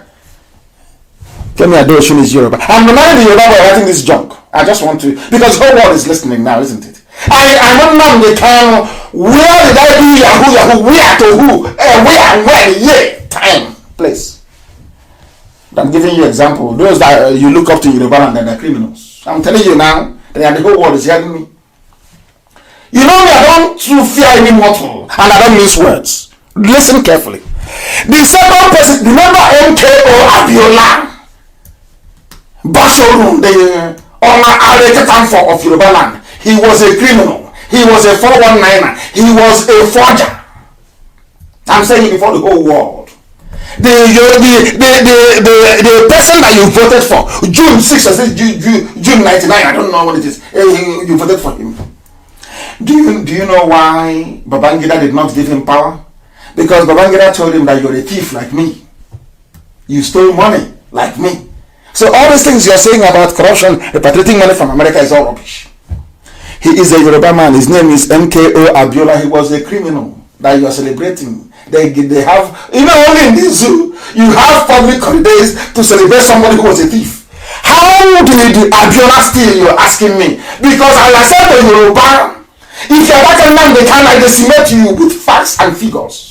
Not a young man, your papa. No, I give you facts and I give you dates and I give you figures. There's a company called ITT International. These are the people that came to do work for Nitel in those days when they used to make telephone calls from phone booths. ITT International Telephone and Telecommunications. Fela even sang with this the thievery of MKO Abiola. Fela sang a song with it. This is the man that Yoruba intelligentsia is worshipping. He won the election, free affairs, but the man was a thief. But they won't tell you. The same way they covered up for Buhari, that was a brutal dictator, was how they covered up for Abiola. And what did Abiola do? They gave Abiola a check when money had value. They gave Abiola a check for the contract that he did. A check of 40 million naira for the contract for ITT. Are you listening carefully? I hope the world is listening. For Yoruba to dare to call me Yahoo. If you know what I did, go on air and say it. I'm giving you facts. How some of your people that you worship, how they are criminals. Hey, they are shutting down Facebook now everywhere. Even where I was monitoring this thing from, they have cut it. They have now shut down the I tell you, Yoruba is in Facebook. They are cut. Oh, they are disrupting. They are disrupting Facebook streaming on other platforms. You go to my page at Mazi Nnamdi Kanu. Yoruba is panicking this night. Mad people. Mad. You want to insult me? Calling me Yahoo. Hey! I said, I cannot. I will destroy you. MKO Abiola was a thief. International thief. That was what Fela called him. A rogue of international standard. Fela sang a song. International thief, meaning ITT, the company that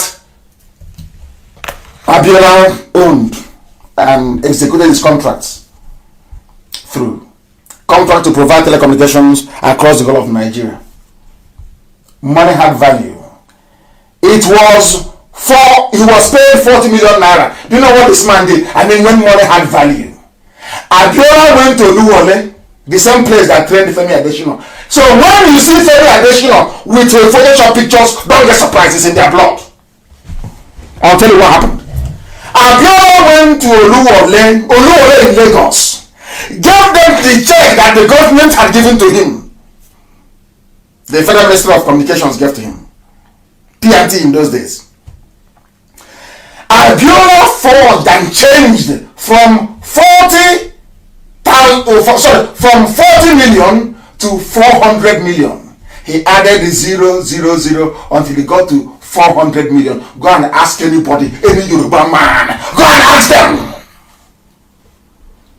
So the Abiola that they worshipped was a Yahoo man, was a fraudster, was a criminal. So therefore, whoever leads Biafra must also be a Yahoo person. Do you see how it is? And now the world knows that Abiola was a thief. The one he gave public holiday on June 12th. That is why sensible people don't celebrate it. Because he was a criminal. Abiola was like every other person in the zoo that's ever held power. Was a thief and a criminal. And now let me come to Chief Obafemi Awolowo. You think that you call Nnamdi Kanu a Yahoo boy and I'll let you go free? I will hit you with facts and figures. Awolowo was also a thief and a criminal. I'm saying it loud and clear so who will hear. If you're wearing headphones, raise the volume so you can hear me very well. Chief Obafemi Awolowo was a criminal, 419 and Yahoo, and I will tell you why, how, when. Immediately the war started, Ojukwu released him from prison in Calabar. And you understand that he will go to Yorubaland and declare Dudua. He never did. On getting to Lagos, Gowon called him and gave him the vice chairman of the military ruling council. He accepted it. The only civilian in the history of Africa to hold such a position. A civilian vice president in a military regime. Never heard of. But Yoruba took. He took it, he wanted to spite the Igbos. That's why he took it.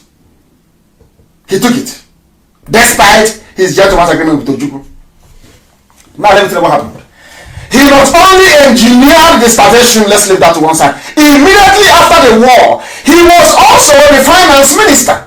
What he did was a classic Yahoo 419. Do you know what Awolowo did? Awolowo said to go on, please, in the interest of national cohesion and unity, let us suffer the Igbos more. Every money they have in the account, every Igbo man with money in the account, we are only going to give him 20 naira. 20 pounds. It doesn't matter if you're a millionaire.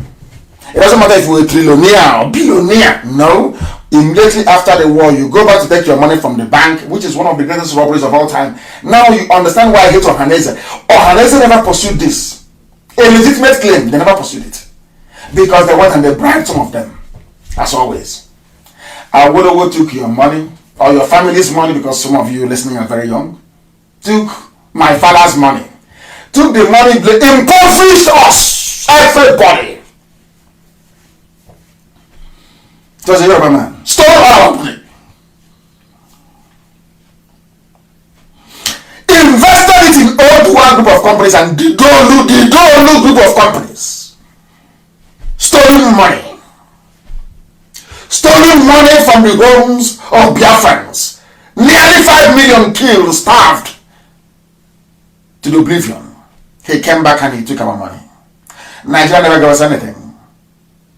And we survived to, you can see how we are doing today, all over the world. I always stole that money and was waiting. You know what he did with it? Oh dear, this people. He was the one that advised Murtala Muhammad once Gowon was overthrown. He advised Murtala Muhammad that the best thing for them to do is to nationalize most companies in Nigeria. Most foreign companies. They did what was called indigenization policy. So every company, Shell had to go and register immediately as a Nigerian, as an unlimited liability company in Nigeria. Shell. You know what Awolowo did with the money he stole from Biafrans? He went and started buying shares in all those companies. so that every Biafran MD, every Biafran CEO, every Biafran CEO equivalent was sacked, removed. Yorubas took over the entire sector. They bought over Coca-Cola. In fact, he was making money from Coca-Cola. Every bottle of Coca-Cola sold in those days, he would get 1 kobo from it. That was where Obasanjo learned to also charge MTN 1 naira for every card sold before he gave them the contract. I don't want Yoruba to provoke me. You don't call me a criminal without providing proof.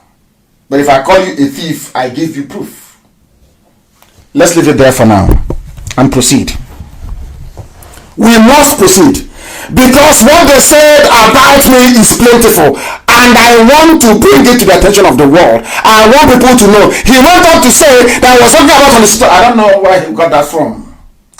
If you are in England, I want you, there are a lot of people working with people called the social services. If you are home, nobody can be homeless in England. In the UK, you cannot be. These are people, when idiots write on reason, nobody is homeless unless you want to be. There is something called housing benefit. In other words, you will find a house and the government will pay for you. Nobody is a law in England. Nobody can be homeless. That's number one. So there is nowhere to be homeless. But let me even go further. For you to become homeless, you will apply for homeless payment.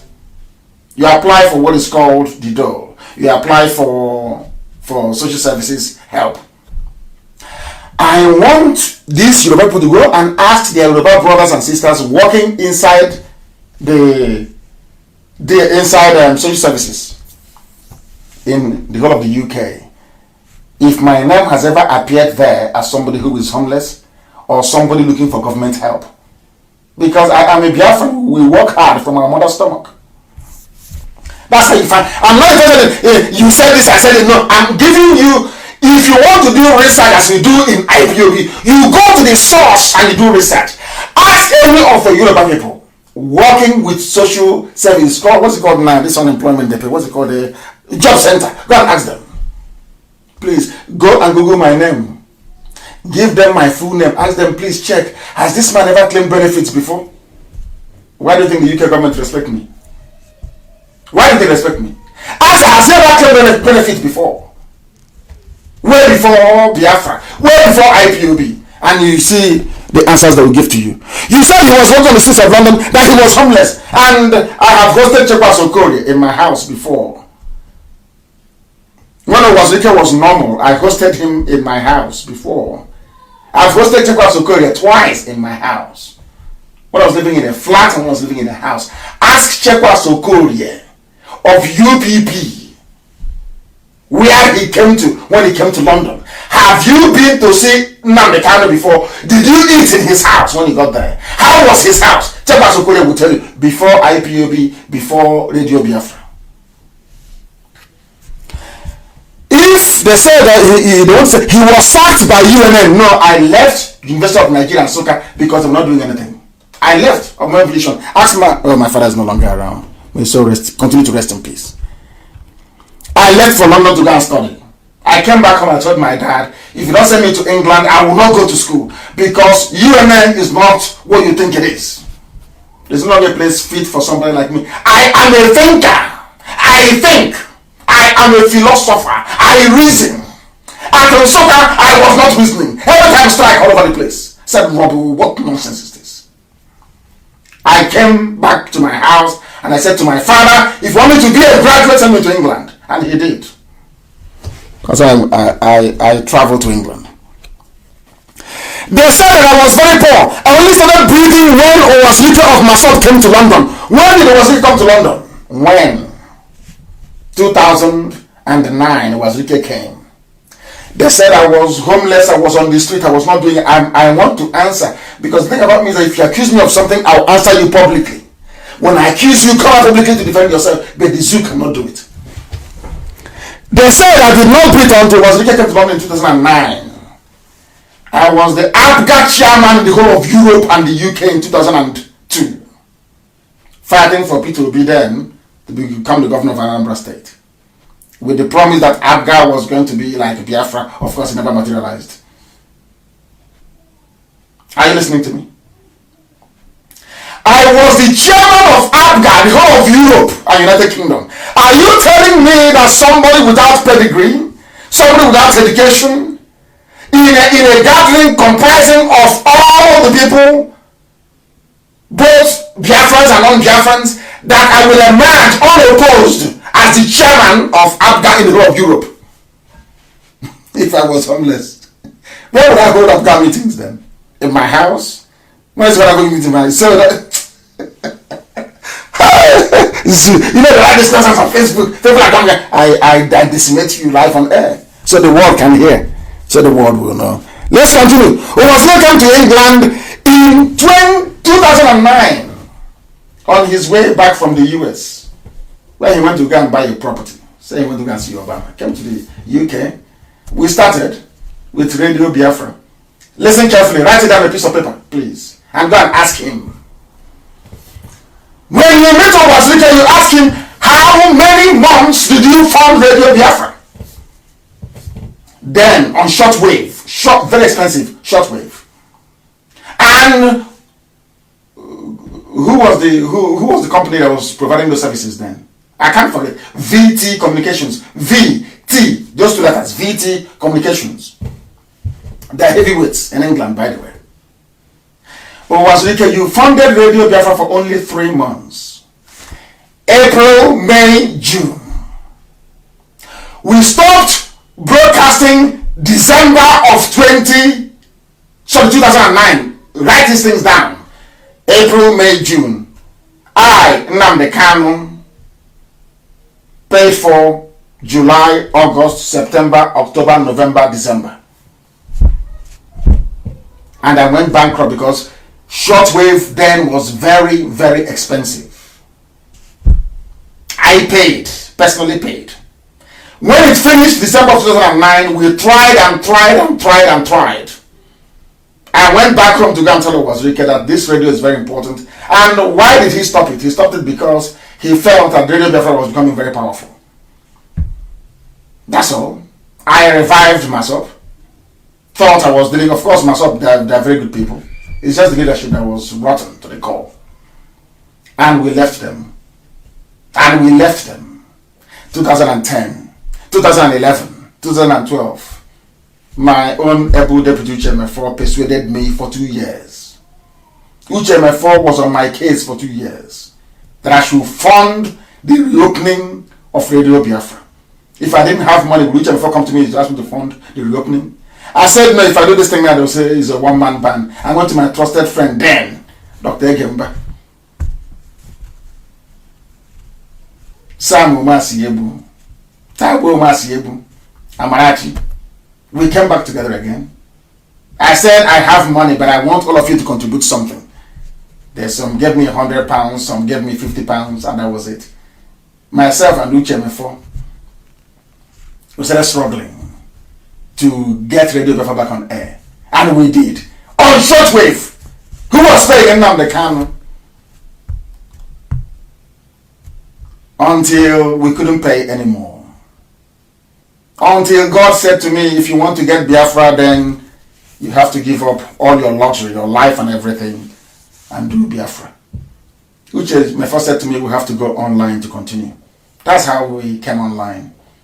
And now we're all over the world. We're on FM, we're on satellite, we're on TV, we're everywhere. That's the very simple story. That's what happened.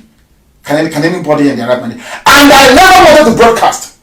I want our people to listen very carefully. I never wanted to broadcast. I never wanted to. When we started Radio Biafra in Brixton, I went and recruited a DJ called Valentine Akudinobi. Go and ask him. He was the one presenting. I will be called maybe to talk, and I will go to make sure everything is running smoothly. I felt it wasn't my calling. Until we asked Valentine as a DJ, please give us your music so we can be streaming for our people to be listening. He said no, that we must pay him. We said in this Biafra that everybody is contributing their widow's mite. You want us to pay you? I know the Biafran. He was sacked. I didn't sack him. Taro Mazi sacked him. There was nobody to anchor, nobody to present. That was how I went under the microphone, that's all. And as they said, the rest is history. I was the one organizing everything. When Owasile visited England, how did he come to England? Owazika applied for visa before to come to England, and they refused him visa. But I wrote a letter with Dr. Egemba. We sent it to the embassy in Abuja. And as Owazika confessed, before he got to the embassy, they said, "We know you're coming. We have a letter here from Nnamdi." So if I'm not working, how can they give somebody visa that I'm invited to the UK? Is that possible? Ask all the Yoruba who are in England, if you don't have money, if you're not working, can they invite you to the UK? Can you invite somebody and they will listen to you? I sent the invitation letter that brought us to go to the UK. I started working. I went home to tell him what we must do. And he kidnapped me. Listen carefully. When Owazika came to London, I took him. They are trying to cut our transmission. I think he's back on now. I took him. I want you to listen again. I took Owazika to VT Communications. And I asked the man there to bring out all of our receipts to show Owazika. Show him the money he gave me, where it is. Show him here. For only 3 months.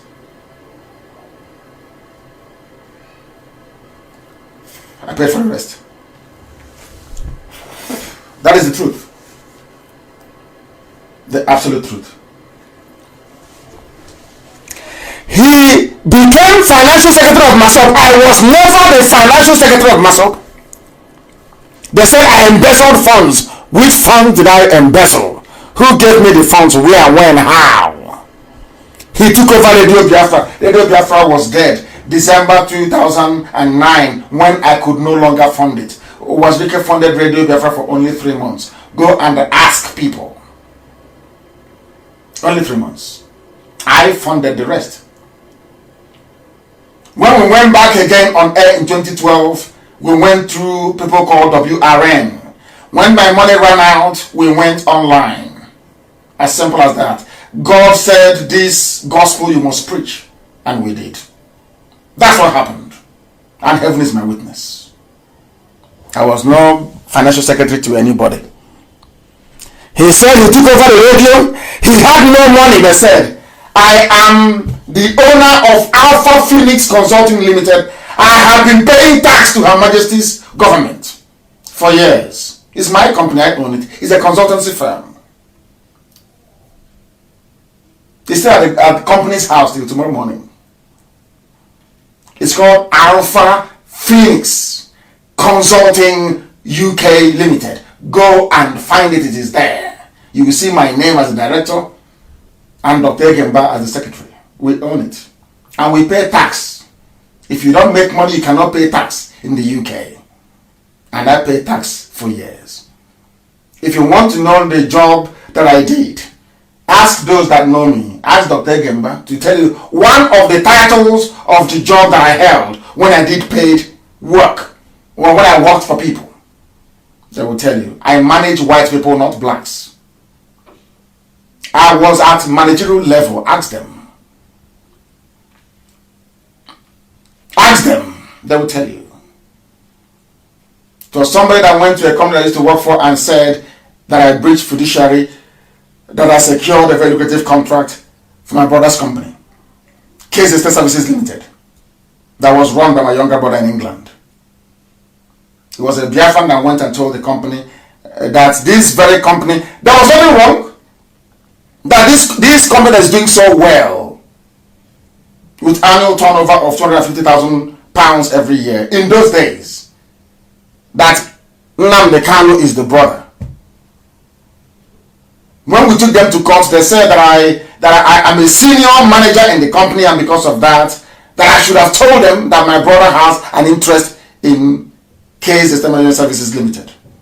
I'm giving you facts. And then people are writing rubbish. Every idiots come up, they write nonsense online. I tell you who I am. Are you going to tell me who you are? Mad people everywhere. Mad people everywhere. They said in 2015, Jonathan gave Nnamdi $2 million. If anybody that listened in 2015, I said do not vote. I called Jonathan a fool. I was the one that said that I want Buhari because Elohim gave me revelation. The person that will lead you into Biafra is Buhari, not Jonathan. How? How? Because Buhari will be so clueless and so evil that the circumstance surrounding the events of Biafra will become so apparent. This one is saying that Jonathan gave me 2 million. Go listen to my broadcast, it's still there. On the eve of that very election, it's still there. They don't even listen. He quickly changed the agenda of Maso by creating Igbo awareness to attack Buhari and PDP opponents. Another fool writing. Now let me tell you something I've never said before live on air. I have worked with Yorubas before in England. Anybody who is aware would know about a group called Concerned Nigerians. When we are fresh graduates, we thought somehow that things are going to get better for everybody. Let's go to Africa and build a dream African nation. They said Concerned Nigerians. Oh dear me.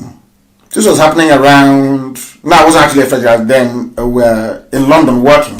We used to go to meeting in a place in Bristol. In 1999, they sent me home. Igbo Nation will send me home in collaboration with Concerned Nigerians that had everybody in it, including a very famous Yoruba army general. To send me home, I went home.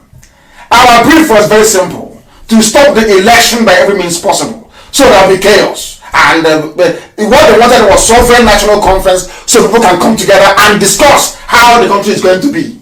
I hope people are following this very story that I'm giving this evening. Do you know what happened? I was sent to travel home. I traveled home. And as soon as they brought out 2 Yoruba men, Olufalaye and Obasanjo, these very generals stopped contacting me. Are you listening? Stopped contacting me. So, right, it is them, left, it is them. That was the end of it. Ask people, they will tell you. So it's not today that we started this very journey. To free the people. To free everybody. Biafran's priority to free everybody else. It's not today we started. Not today. Then he also said here that the fire show was providing him with... It's not a fire show. No one, that's why they're holding Oshibanja as well. He's giving me information. Nobody gives me anything. It comes straight from heaven. Revelation. That's why everything I say comes to pass. They say I'm drunk with power. I love my people. If you know how much I love Biafra, you cannot say such nonsense to me. That I'm drunk. You don't know how much I love. You have no idea what I am prepared to give for Biafra. You have no clue. It means you don't know me. They said he doesn't have a house. He was homeless. Hey, these people are so useless. If you're a Yoruba person, oh my goodness, why is this thing getting like this? Why are they trying to cut this program? Why? I want to cut this program. I don't know what's wrong with them. Listen carefully, please. Listen very, very carefully.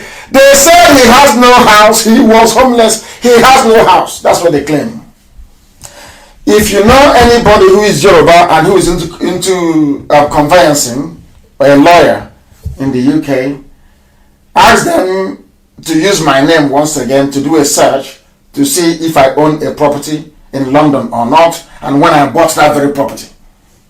Because every piece of land you own, because after all a house is a land as well, is registered with the land registry in the UK.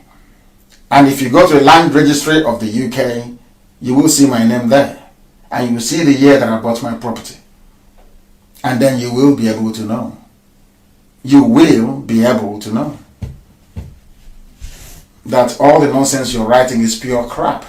You're saying it because you know that Biafra is getting traction. And you want to confuse yourself and not the people.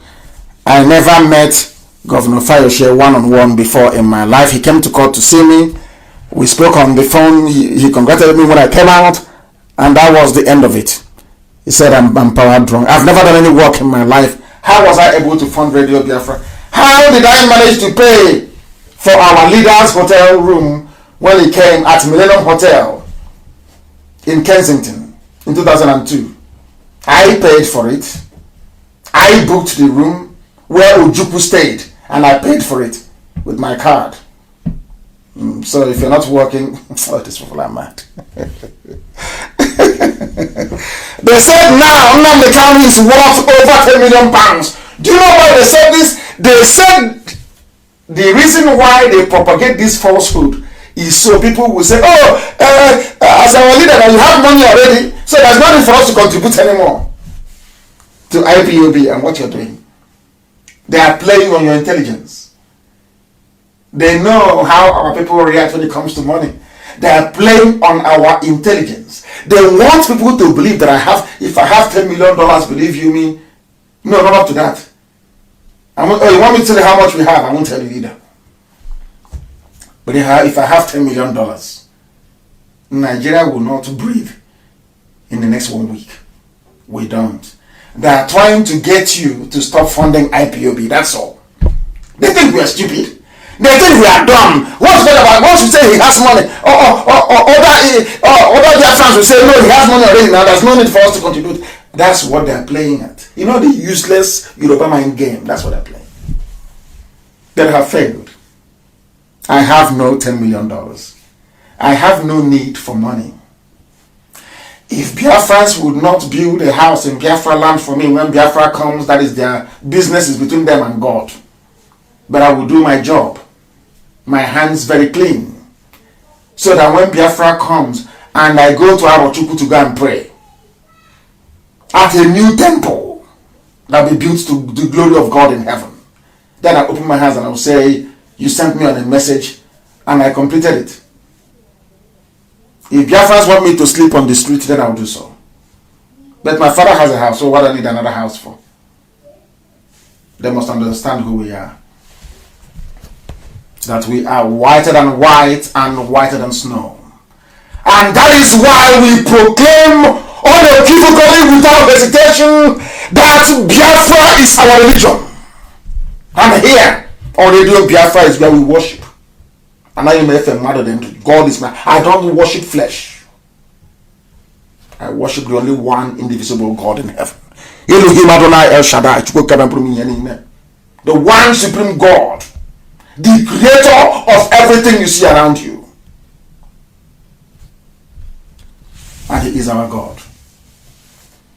I thank you very much for listening. No, let me not go. I promise that I did promise you that I will take some, oh my goodness. I said I will take some questions this evening and I am prepared to do that. I'm not going to close. I do apologize. I will pray again. Of course, I'll make my closing remarks. I did say that I will answer questions this evening. If you're writing to me, please make sure you tell me where you are writing from, where you are asking your questions from. If I can actually be able to rejoin, if I can rejoin this very program, those of them who are doing this, they have pushed me out of the platform that I was on. Let me see. If you are writing, please go ahead. If you write, I will be able to read out and answer your question. I want your question, please. I can't see any questions here. There is no question. I can't see. I want people to ask me a question. Anything at all you want to ask. I want to ask a question. Somebody should ask me a question, please. A question.